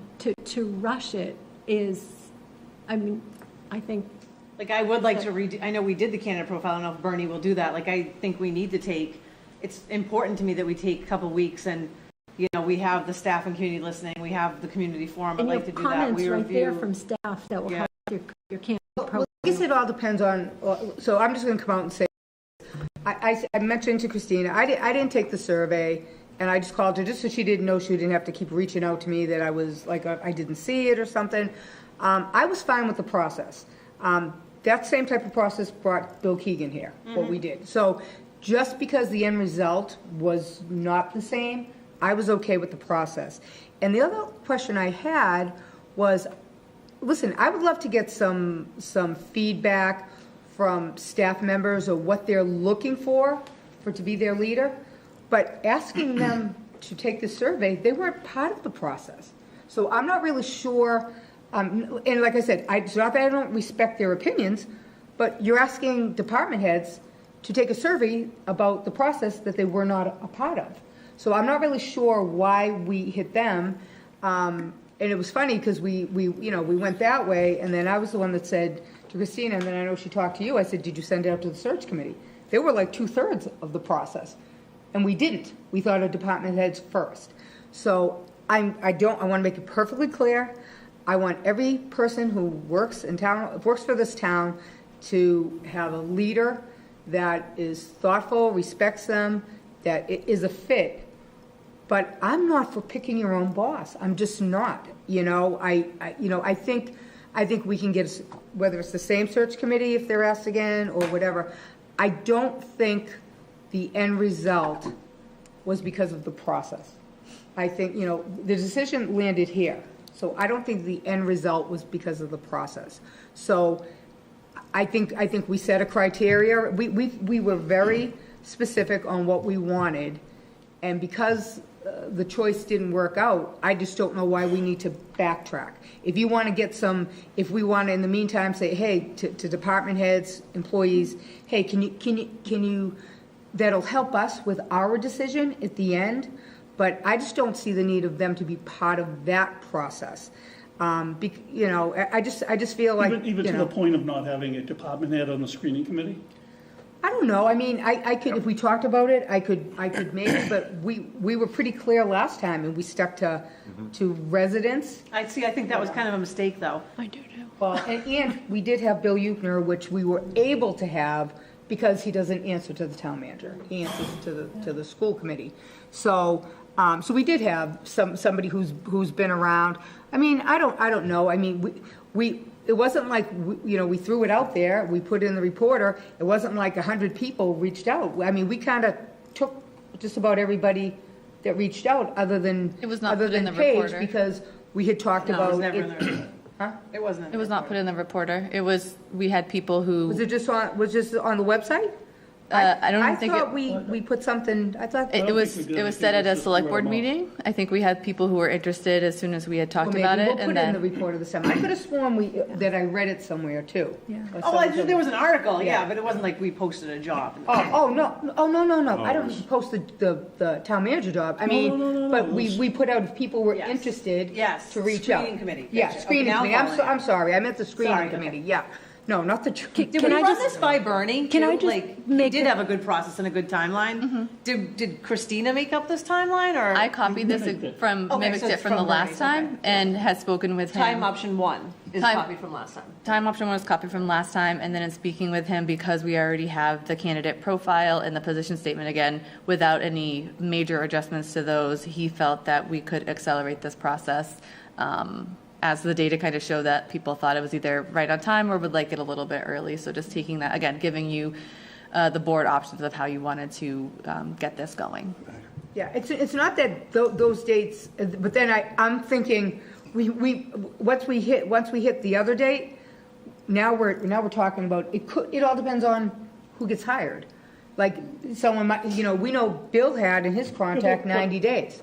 You know what I mean? So what if we hire somebody that has to give a 90-day notice? But that's also a question we need to ask earlier, too. Yeah. Because that did come up later. I think we need to know that going into it, what someone's, Good point. Absolutely. Yeah, 'cause I don't think. That's a typical John's interview was that long. question. Yeah. That's, if you're considered for this job, Yeah. what would be the earliest you would be available? Right, I don't think John had more than 4 weeks. Yeah. Yeah. If I just want to make a correction, or maybe I misspoke, Stephanie. I didn't say, I don't think staff should be picking their boss, but I think if you have a well-respected member of the executive function team as one voice on a screening committee, I happen to be here, have been here before, and now I happen to be here now, and I'm dealing with fallout from a process that wasn't successful. So operationally, these people are who run your town or your department heads, and you need, a leader to lead them, but they're all experts in their field, and, I feel like they have a seat at the table, too, really. and there's quite a bit of fallout from this, and that's why I think if you just repeat the whole process exactly like it was all over again, you're going to have the same result. There are a couple that Christina put that we saw that I didn't see up here. That was very interesting. I don't know who made the comment, but about possibly, I don't even know if it said psychologist or somebody like A personality assessment. to put them, to put them through that, which to me, as I was reading it, I'm like, that could be something that we could add in. When I say the process, I think the general process was fine. Okay, and I feel like there really was no way for us to predict what was going to happen. I think we looked at the 4 candidates that came forward to us. But with that being said, some of these other things about getting the background checks done, independently, and I think somebody even said to us, listen, unless there's only so much you can be told if you call, right? If somebody were to call you and say, hey, can you tell me about Steph McGowan? I'm thinking about hiring her. What can you say? There's you can only so say, much I can she say. works here. Yep. She's worked here from this date to that date. So that's just how it works. I don't know That's why. why, like site visits to their workplace, you're entirely, as a member of a screening committee, you can go to their workplace and chat with their department heads and see what it's like. Yeah, and I went through 2 principal hires at the Taylor, like as a parent, and like it seems like in the school world, they come here for a visit. Like we would go there for a visit, not me personally, but like it happened, and That's pretty typical in municipal in the management school positions. side, but we didn't do that here, so maybe Yeah. that's Yeah. Yeah. I mean, no, And Just thinking, I think there's just things thinking we a could little bit out add. of the box, Yeah. because that could make the process better. Yeah. But I mean, the process was the process. Like I just felt like we came up with the criteria. We said what we wanted. Now, I mean, it's going to happen this time along too. I mean, everybody has, Seth and I, maybe Dennis a little bit from advisory committee. We have a little bit of a finance. That was appealing to me. And I mean, I said it openly. I'll say it again. John was not my first choice, but my choice was not what 2 of the other board members, their choice. So I went with so I was picking from 2, not from 4, because I mentioned my choice and nobody kind of bid on it. Right. So yeah, so I mean, we all had something. I think we got 4 great candidates. I mean, unfortunately, it didn't work, but. We had a candidate that's been 14 years at the position he's at. So, I mean, I don't think any of us could have known. I think it would be a mistake for us to conclude the process was fine. Yeah. And we had a failed result here. I personally recall emphasizing to Bernie multiple times that fit was critically important. That's in my experience. I've done many, many searches over the years. It's like, culturally strategy for lunch every day. It's that type of thing. You have a lot of good positive attributes, but if the fit isn't there and you got to tease that fit out, in the process, then the process didn't work. And that's hard to condense when you want to do possibly site visits or here and there. You know, this timeline, doing all that over the holidays makes me a little nervous. Can we just make a decision on that now that we're talking about it? Yeah, I just had Oh, one. I apologize. I just had one, oh, that's fine, I just had one comment. I'm aligned with Stephanie on option 2. I think that, you know, that we can move, we have the structure in place, we can make minor changes along the way, but I mean, posting the job, I think so anyway, long story short, I'm aligned with option 2. Yeah, the only caveat to that is that if we have, the risk I see with option 1 is lack of HR, human resources. Mary Beth can only do so much in one day, right? So my understanding is we're lacking in process, we're lacking in structure, and I see a huge amount of risk associated with having the departments run their own HR, mini HR departments. I think there's a lot of risk in that. And to have lacking HR direction and support to somebody can implement process and system is a challenge for me. The fact that we have strong candidates for an HR role is promising. It makes me feel less stressed about option 1 that's going to run out 6-7 months, whatever it would take to get someone into that. So I'm feeling better about option 1. I feel option 2 is a better choice, but. And just to comment on Paige saying that she was happy with the 2 candidates, you know what when we talked before, I'm happy to hear that, and that they might be interested in being, permanent. When we sat there and said, no one's going to come, no one's going to take the HR president, and then all of a sudden, I wish I thought of it while we were talking, but Liz came here in December, and she had no idea who her boss was going to be. So I think we are capable of getting an HR person in without knowing who the next town manager is. So I'm glad you have 2 candidates that seem like they could work out and that they're interested in full-time. Possibly 3, right? Because there's a third. Oh, possibly a third, okay. Yeah. Anyhow.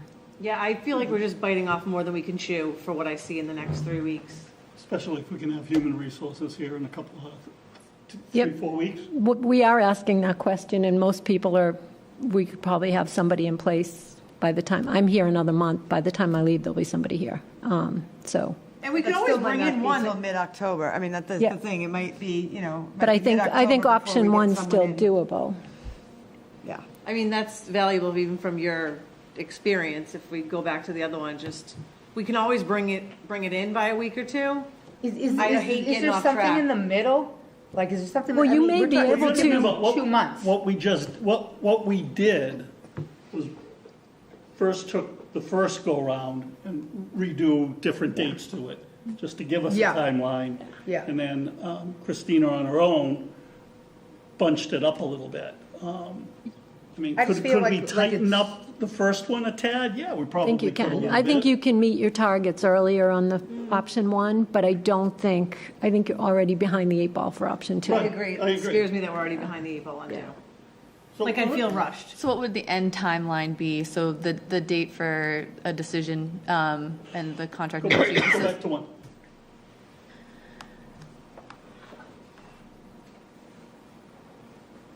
Keep in mind that we did schedule extra meetings, or additional meetings to accommodate for the interviews, the announcement for the finalists, so we can, add meetings via Zoom, in person as, and work out that Keep in mind, schedule. things can happen concurrently. If you want to go do a site visit, Right. so much can happen concurrently because it's not one doing it. It might be a member of the screening committee, or it might be Jamie checking references. So you can tighten up and have Maybe we're things being running premature, concurrently. though, that instead of looking at the timeline first, we have to say, do we want Barney back first? That's kind of number 1. And then, let's get him on board, get him involved in the process so he's not handed a timeline that he hasn't, discussed, and then I did see where discuss it can this be tight. timeline with him, excuse me. I did discuss the Okay. timeline with him and then, and said I was proposing, based on the feedback and based on what he had said about the ability to accelerate that with the position statement. I think the last time The first option has a lot more time for that review and revise the job posting. That's 3 weeks. And then you advertise, that's line number 5, you advertise and recruit, and it looks like we did that for 4 weeks. So Yeah, we can probably bring that, Yeah. there's probably places Again, to that- tweak that it. had would But we don't make have that the site visits here, like, I think we need So to why add do we some have of to that. revise the job posting? we don't. I'm just saying that last time we had 3 weeks to review and revise the job posting from when Bill was hired. So that was done and using the candidate statement and that Bernie had and his group had written based on the feedback from the community survey, based on feedback from talking with department heads and your feedback as select board Yeah. members. We were also talking 9 years difference. We're talking only, Right. I would guess that could just, that part, I mean, I can't see anything changing there. But like Mary Beth just said, looking at the candidate profile, like maybe I think would be remiss not to look at that again, just to review it and like, I don't want to just say, okay, this is good. I'd like to have a meeting or something to review that and make sure after everything that we know now that we don't want to adjust the candidate And it could be profile. your board and whoever's appointed as the screening committee, so you have some new Bring it perspectives together. in there. Yeah. And someone to facilitate and lead that, to help you. That could be really beneficial. Like, we never had that kickoff meeting, kind of with the screening committee and us. We kind of kept the walls up, but at least if we knew who the screening committee was, getting them involved in the candidate profile, could be beneficial. Well, I think one of the plans this time is to put out a notice. Anybody interested, in all the media. And then having a little bit of a committee to go through those applications. I'm thinking maybe 2 members of the board, human resources, if we have someone at the time, or certainly Bernie, go through those, come up with a bunch of candidates, maybe bring it back to the board. And personally, I have no idea what I'd be looking for. I'm sure Dennis probably would be a great person to have, looking at potential candidates. True.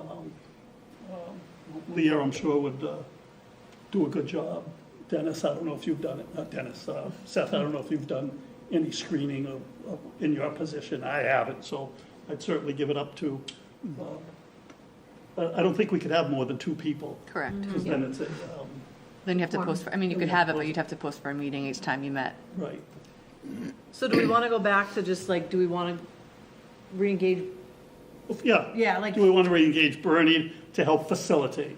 I think there's a lot of things that he's not going to do for us, especially towards the end. But he could keep us on track and just have that bird's eye view of what we're doing. Yeah. Everybody, a lot of shaking heads, yeah? Maybe talk to you into it now? Yeah. Okay. I think it's a very generous offer of him, very much appreciated, and I Should we would do a definitely vote? be in support of that. Or just, There seems, yeah. up to you. All right, Are so you on board with Bernie? too? Yes. I'll I was do a looking this motion, way, move sorry, I to had my move back forward to with it. engaging Bernie Lynch of Community Paradigm Associates again. Is that a motion? Second. Yeah. Yeah. Any further discussion? All those in favor? Aye. Give Bernie a call tomorrow unless he's listening in. Hi, Bernie. You And are? then, for next steps, maybe at our next meeting, we look at, we firm up the timeline. We talk about what we want on the screening committee. We talk about what we want in the profile to help us, like, to really get some traction and to move forward. Should we send out the notice that we're looking for candidates, though? Or would that be You mean too for soon? screening committee? For screening committee. Or would that be too soon? I mean, if you're going to engage Bernie, just see what he thinks. Okay. Yeah, And I think. And what I think would. And he Mary knows Beth- the community now, Yeah, so. and the last time, I think, like, we were looking for, I forget, 6 or 7 people, and we had 7. There was no, like, breaking down the doors to Right. get people, like, there was no, hopefully we have more people that want to be engaged. I I think think- everyone that was on it last time was great, Be and hopefully they want to interesting. do it I again. think it'd be interesting. I think more people might, might I be just involved in it. caution that you definitely need people who understand the operation, the day-to-day operation, because that impacts employees, it impacts But department having people heads, that and have it never worked in impacts. municipal, Seth, why? If I we have never a- worked in municipal until, joining a board or, so I think people are looking for certain characteristics. But yeah, I think Bernie's think- job is to narrow down Well, I guess we'd have to Resumes see, and then- see who we got. Listen, we were talking about, we had, okay, Tina was school committee, okay, you had Jim DeVellis, who was, Yeah, but former, no, but what I'm saying is, I think we had a good section of people. It'd be interesting to see who else comes forward. Yeah. But I don't think, so, that, you had Mark, who, and also, Kevin, who's on a board. Larry. Larry, who was on advisory, and he's finance, Maybe someone from town who works for the town. I mean, if you feel really passionate about it, because I don't feel like they have to necessarily live in town. I'm more about their expertise and what they know and what they're looking for. But, maybe if there's a department head that lives in town, like Bill Yukna or someone else, that would satisfy everyone. See, I'd go with 7 different people. So I think we should just do the call out and see Yeah, what we but get. I think we can put that. So the call out, do we want to put do the anything call out and see specific? what Do we want to happens. give town staff the option to put their name in the ring for consideration? I would, my personal opinion would be no necessarily to staff, but I think we should have a senior member on that committee, and I think we should have a board member on that committee. And perhaps you have Bernie write the blurb for you so that the messaging, it fits with his, Yeah, the way that he wants to do it, And he had echoed exactly what you said, a select board member, a senior management, staff member, and other Yeah. board members, other members of the community, key stakeholders. Yeah, if you're going to re-engage him, I think letting him advise you on that, I think it's okay. Yeah, he's And gonna maybe be going through No-brainer. this, and maybe he can tighten it up by a couple of weeks. I'm sure. Because the process is, we're not reinventing the wheel, and a lot of this has already been done. To think about it a different way, is there a deadline that you would like to make a decision, and maybe we're able to work back from that with Bernie? So is it the end of January that you want to make a decision, end of December, and No, sort of give I him a think target December's too date? soon. I think, Okay. Christine, is he available? Did he say he's available to kick off option 1? Like Yes, right I mean, now? I think he was available for either, and Oh, good. Doc had talked to him, and then I had a conversation just wanting to be able to, after doing the survey, to be able to give the board a little bit more feedback, like the Mm-hmm. composition of the board, and to sort of throw out there the And comments you'll- that were made and what his opinion You'll on those. share the Absolutely. survey with him? Absolutely. Yeah. And then there'll be an HR person in place too, so you have boots on the ground to help work with that. help with that. Yeah. All right, so that's a good plan. All right, I'll talk to Bernie tomorrow, probably liaise with Christina, and we'll go from there. All right, We did discussion. Did we take the vote? We did? On engaging Bernie? I yeah, know we took the Okay. vote. Good, yeah. I don't- Oh, well, just for the heck of it, all those in favor of Bernie? That what, yeah, that's right, we may have been stuck on Yeah, I further wasn't sure where we discussion. landed, sorry. Yeah.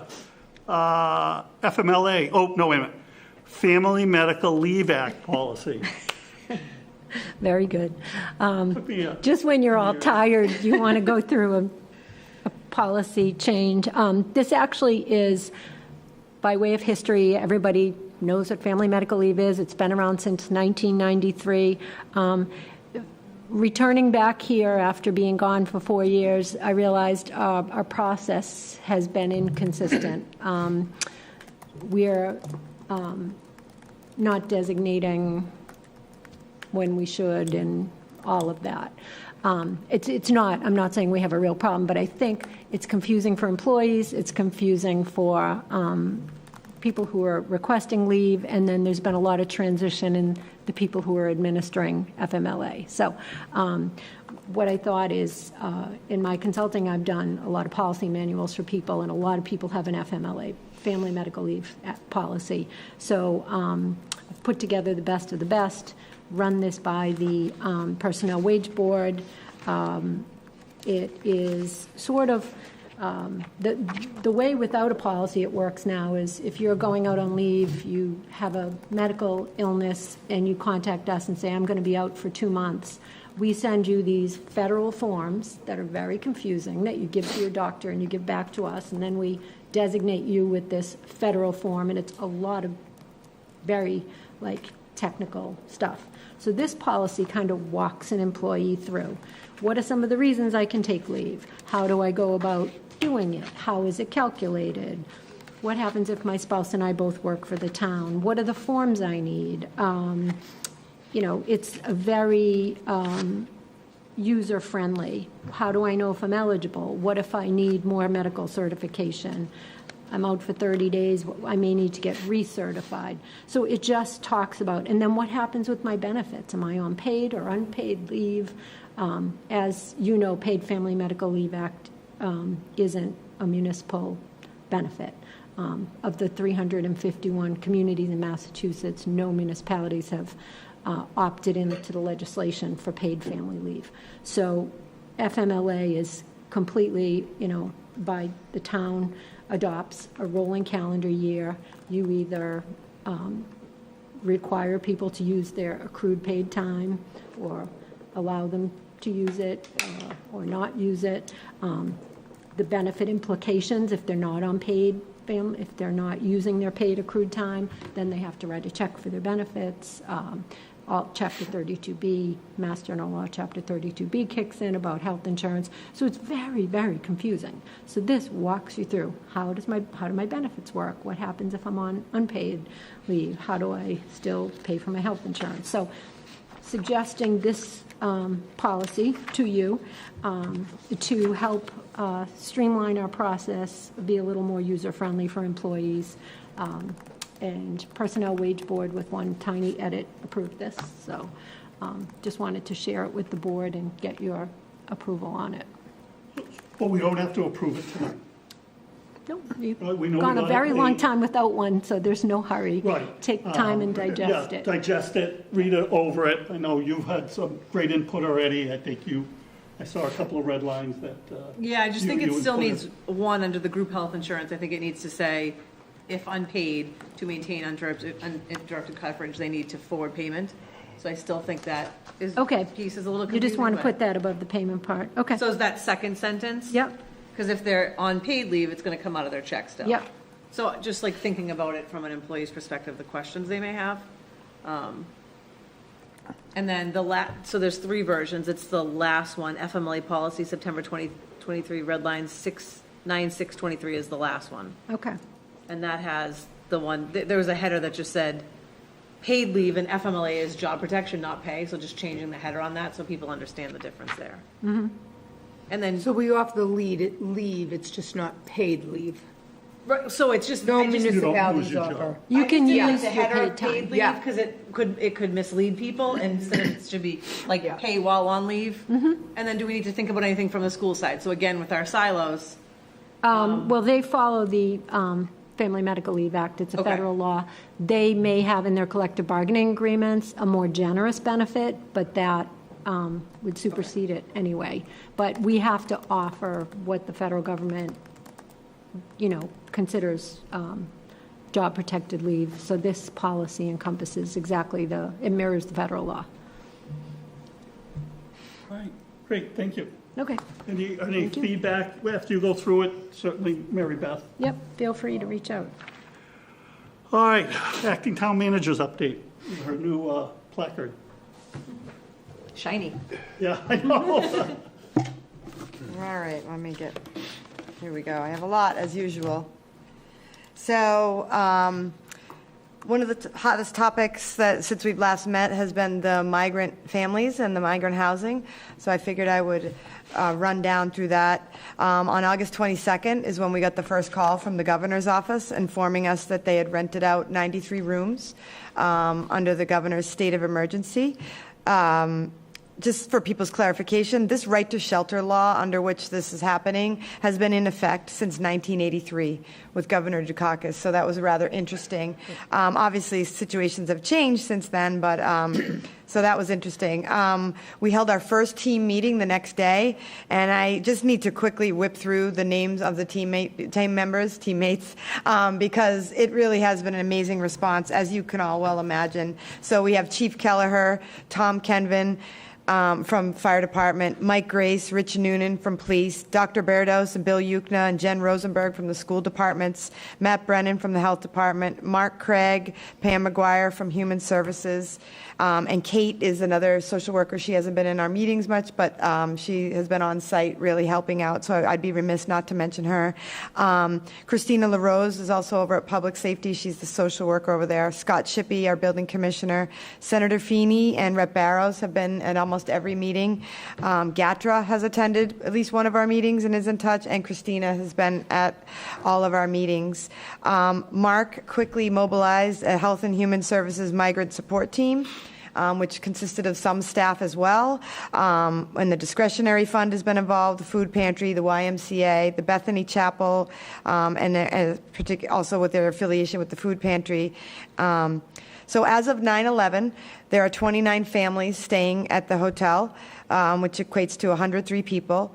We do expect more at the end of the month. They are sold out for Billy Joel, and I think that's kind of what's keeping it, from activating more right now.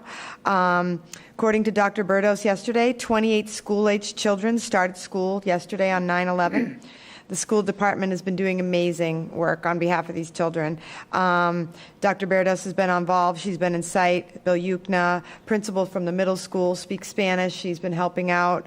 The nurse leader, Jen Rosenberg, she's been heavily involved dealing with all the questions around, health and safety and vaccination. She's been working closely with Tom Kenvin.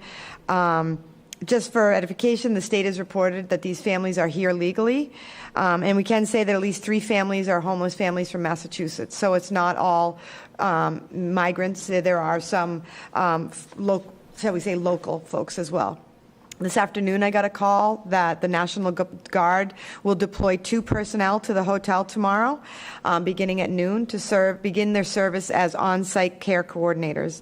A lot of these emergency shelters that have been overwhelmed did typically have on-site care coordinators, but Foxborough being an overflow, we haven't. And that's why Margie Smith at the hotel has been a tremendous support. She's been dealing with the state. She's been giving us a lot of information. The governor's office tends to lag a little bit behind, so we're getting information more so from the hotel than we are from the state. This National Guard, which it will not be tanks, it's not like that. It's just, 2 personnel coming to sort of serve. Yeah, to serve as support staff. They're going to help with logistics, coordinating things like food. They are being served 3 meals a day. They're working on basic needs, transportation, and medical care as the state works to find more permanent staffing solutions. The state's designated regional rapid response teams. So these on-site personnel will help elevate issues to this rapid response team staff. The rapid response teams are staffed by state employees and will oversee sites in specific regions. So we might have a same region with like Norton, Plainville, Mansfield. We don't yet know.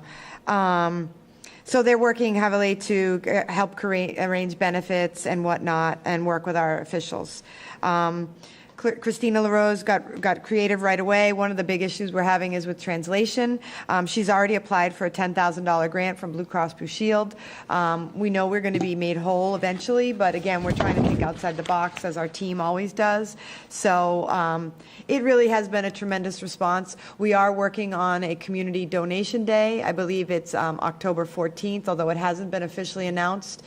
We don't want to risk getting stuff we don't need. We don't want to overwhelm the community. We just want to do this right. We want to do it the one time and do it well. So right now the YMCA has been supporting us and helping us, but there is going to be additional needs and there will be more focused things. We don't want to end up with a bunch of, we all know how we are as parents. We take our bags of kids' clothes and leave them, and we're just not in the position right now to take on those types of donations, but we are organizing that. So stay tuned. I know that is a big question. It's a difficult challenge. I was able to go up there one day, and these are families. The children are just break your heart. Some of these kids haven't been to school since 2019. they rode the bus for the first time in their lives. Their parents were in tears, Dr. Berdos reported. So there are some nice stories. The school is working hard to make sure that, and then I think the key message here is the level of services are not being diminished for existing residents at any level. Human Services always had social workers ready to step up to help community members.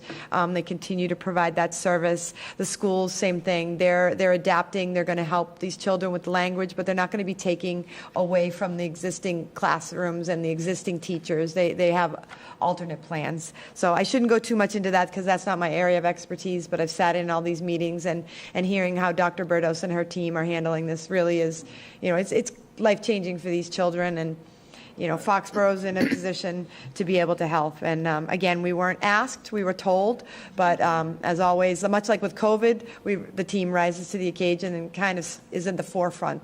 Senator Feeney said we were being acknowledged as sort of being ahead of the game. So it's really heartwarming, and knowing this team is so strong, it's pretty incredible.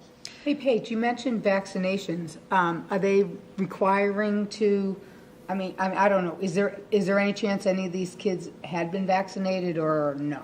Some of them have been vaccinated, Okay. yep, and they are working through all the laws. Now, as you know, someone pointed out to me that there are children in Foxborough schools today that aren't vaccinated. That is it's a right that, it's an individual right. So, I but think you have to, there are certain stipulations, isn't Of course. there? Like it has to be a religious reason. You can't just say I'm not vaccinating my correct. And I kids, think, so. and all rules will be followed. And again, I don't want to overstep into an area I'm not familiar, but I know that is a focus. We have Tom Kenvin, we have strong thing. Chief Kelleher pointed out that the good thing is for Foxborough residents is to know that the children that are vaccinated are protected. The risk is really to the unvaccinated. So, but that said, the team, Jen Rosenberg and Tom Kenvin, they're all working with the state closely to make sure records and everything is in place. So that is a high priority. Public health is always a high priority. So they are working on that. And I believe, a lot of these families do want to be back. I haven't heard of, I wouldn't necessarily hear, but we're not hearing like a big resistance to it. I believe, a lot of. Somebody had asked me, well, someone said, will they be vaccinated? My child, and I just said, I would assume they will figure that. They will figure it out. I would think, I yeah. think as someone with kids Yeah. in the school and stuff, like, we're definitely getting communications too, and I think if they have questions like that, call the school, call right. the school to get the Yeah. to get the right Yeah, answer. because I shouldn't overstep too much, but I do know that with the team, that's public health is a high priority. Switching gears to the north end zone. There was a little game on Sunday. I don't know if anybody noticed, but the Tom Brady game in the rain. But they did successfully open last Sunday. There was a ribbon cutting last week. I know that Scott Shippey and Dave Laracy practically lived up there for the past few weeks. So really, they stepped up again and made it happen. So they were able to go forward. We had a big win, Doc and the team, when he and I and Katie were all notified that the Zach Bryan tickets were going on sale before they was publicly announced. Oh, you did find out? Yes, yes. So we had requested that when we met with them a couple weeks ago. We said, hey, it would really go a long way, even if it's just texting Doc or texting me.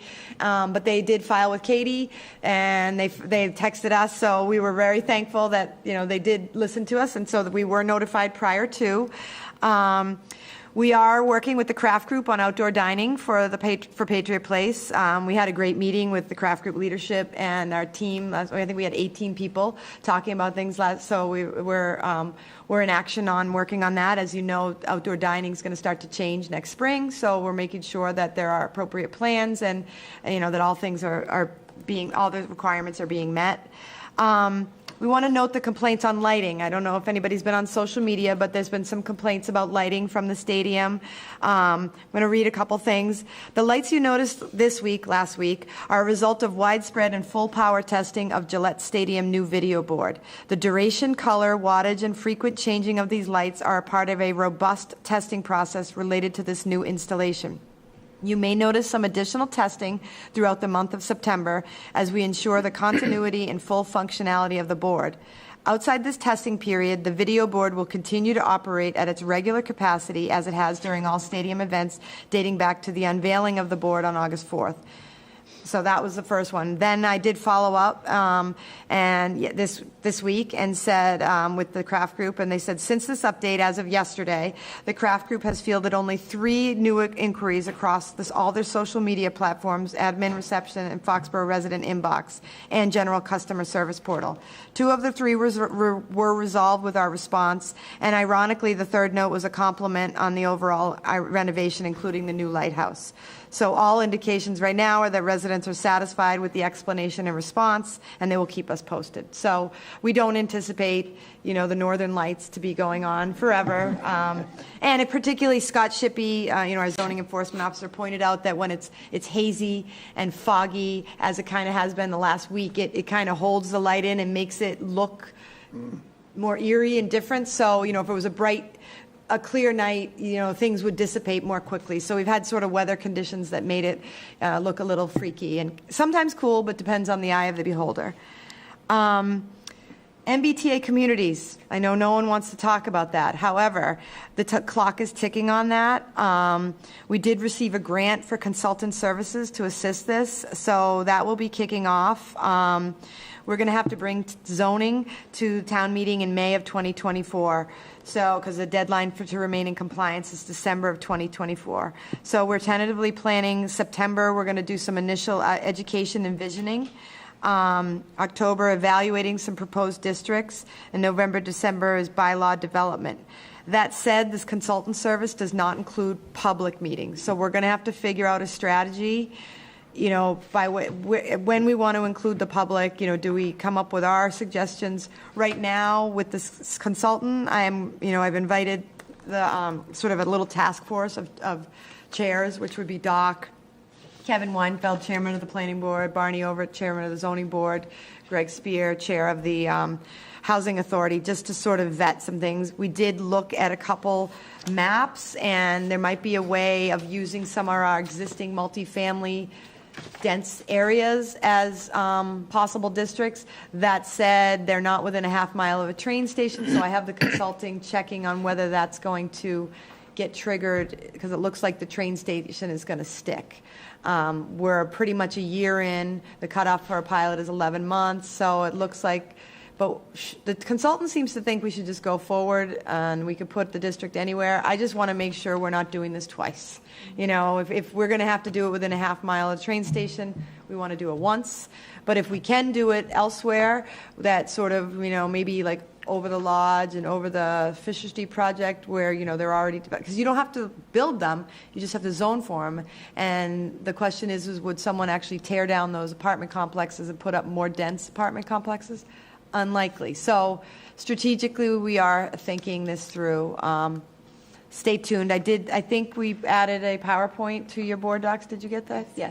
So feel free to take a look at that. Offer me feedback if you want. But that is something we're going to have to talk about in the near future. As you're doing a town manager search, just add it to the list, In adjusting to the migrant, just adjusting to that population. And the Plus, budget. Does the state office even have the capacity right now for these projects?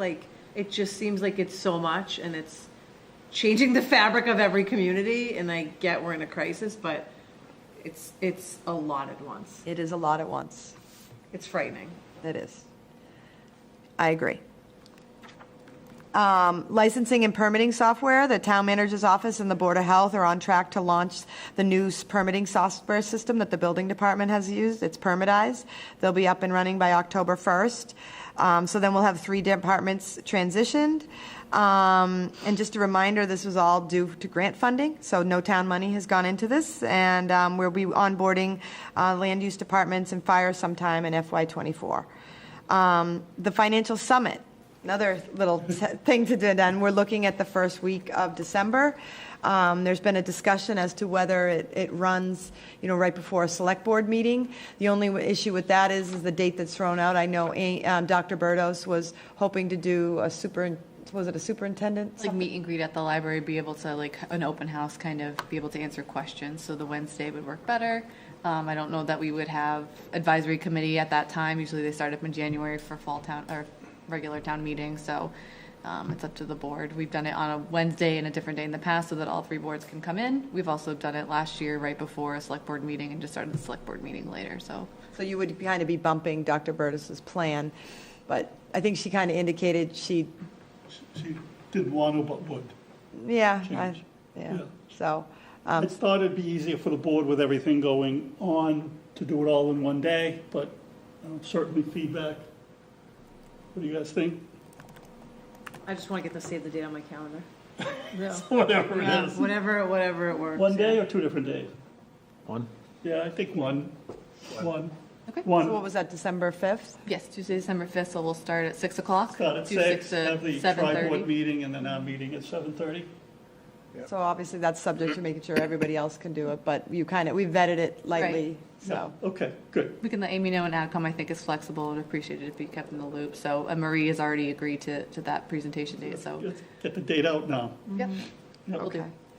And then this week, I've been frantically writing a grant for a self-evaluation and transition plan for Americans with Disabilities Act. So it's something that we need to do, and there's a grant program that ends Friday, so I'm doing that in my free time. From Human Resources, we already mentioned that we do have 2 interviews. We've already interviewed 2 candidates. We have another one tomorrow. Mary Beth suggested we do 3 as a best practice, and we hope to be able to make an offer, within the next week. And especially given the timeline, it's important we get someone on board. So with respect to library, you're doing how many, 5 interviews tomorrow? 6 6 interviews interviews tomorrow, so that one position will be narrowed down after tomorrow. And I think Chris mentioned, we've got only 1 position left open over there, and they've hired a labor, tree and parks, and an account coordinator was hired yesterday, so he's almost at full staff. In the last week, I've conducted 7 performance reviews, thanks to this one over here. It almost killed me, back to back, but I have 1 more tomorrow, and that will pretty much close out the requirement for reviews. Construction updates, Chris already gave them.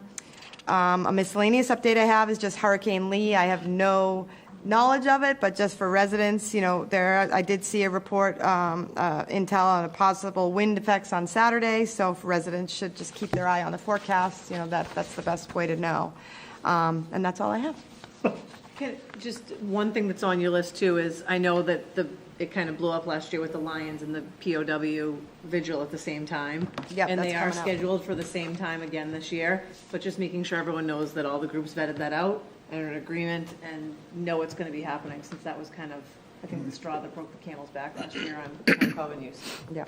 Oh, yeah, I should mention I didn't mention that, sorry, I forgot my. We can they're all printed on the Yeah, the agenda. town, but I think the most important one is due to weather, the crustaceans on the common that was scheduled for tomorrow night has been postponed till next Wednesday night. So if you ordered a lobster roll, it's a great event. I ordered a lobster roll. You have to pre-order a lobster roll, and so next week that'll be happening from 4:30 to 5:30, I guess, or 4:30 to 6:30, I'm not sure.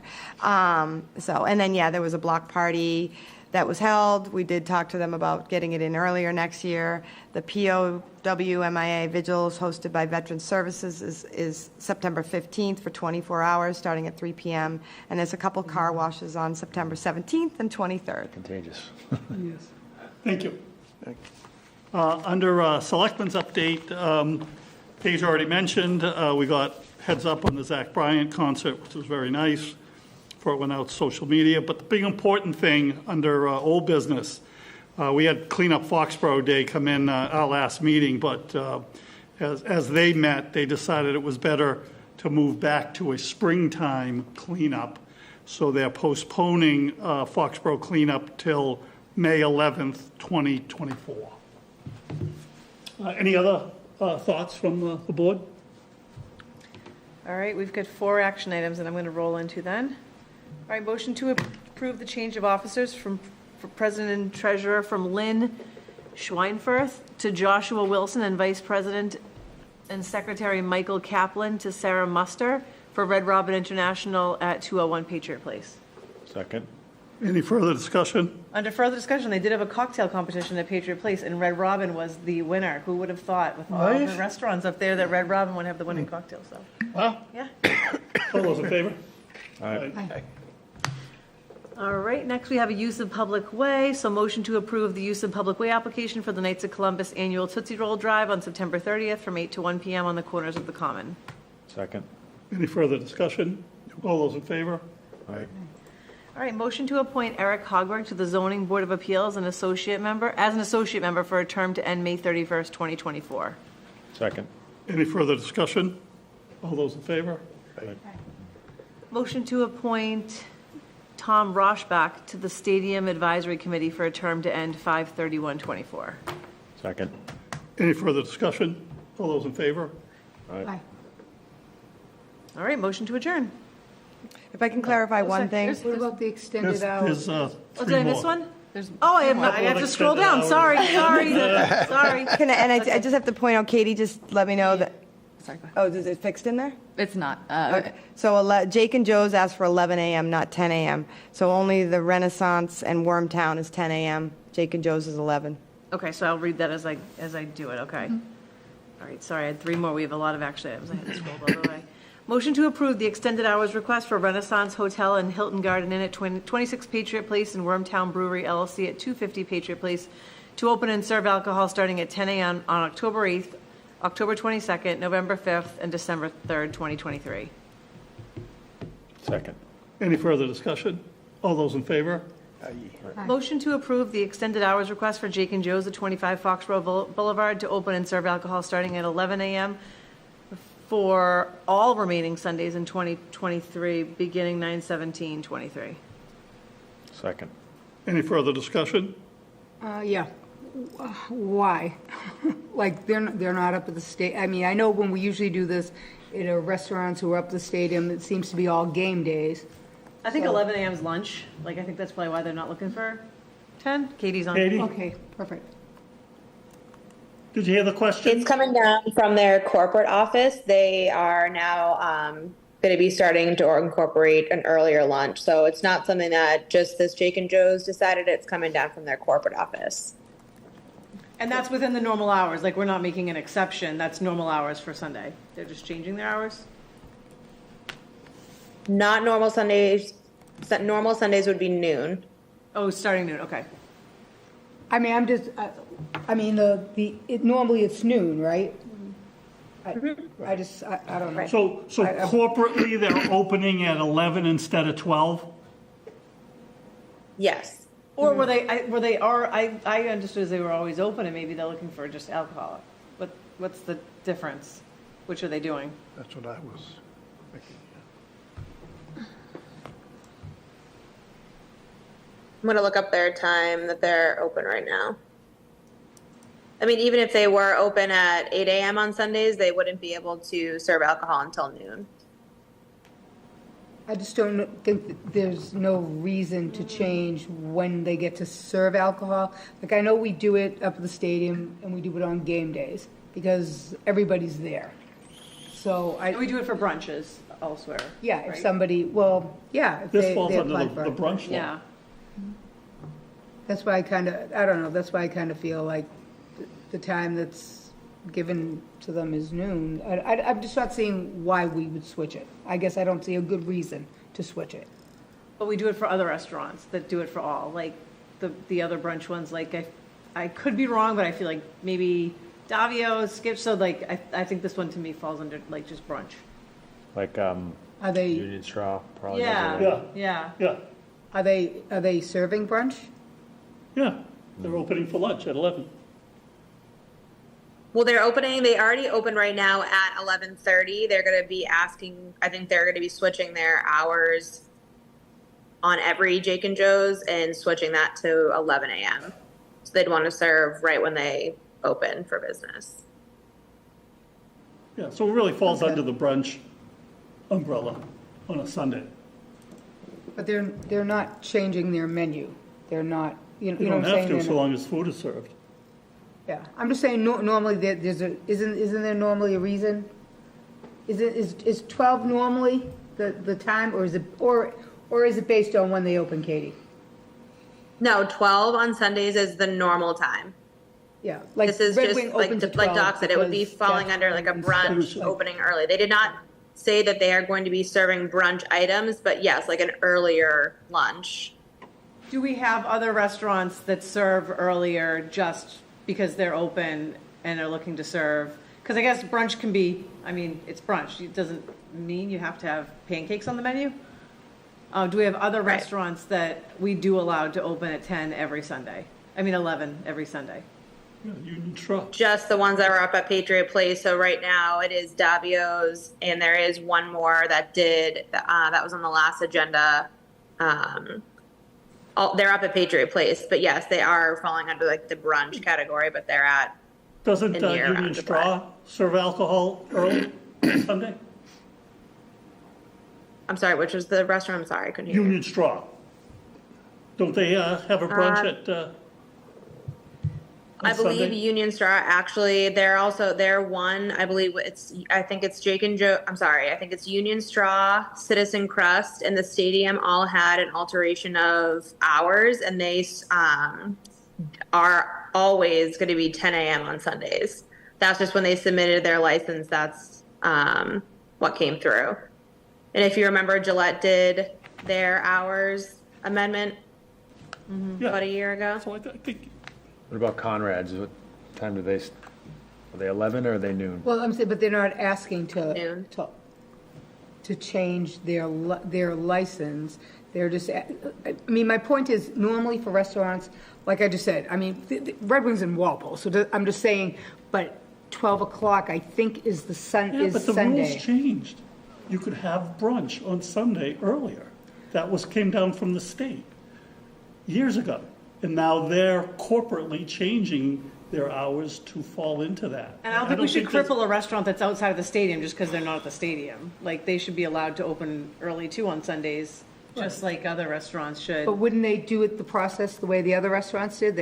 They're coming in to change their licensing, not just for us to okay on Sundays. Maybe they're test Am I driving am it I before wrong they in go through understanding it. the process, Katie? Maybe I'm wrong in Yes. understanding the process. No, but you are correct in the process. It's just that requires a lot more paperwork and a lawyer. So like I'm just looking through Gillette, excuse me. Yeah, maybe they're just Sorry, test it's a driving it. It's big not permanent, spreadsheet. it's just, a couple months, and then Sorry, Katie can tell I them. misspoke. It's actually Tavolino's, Citizen Crust, the Harp.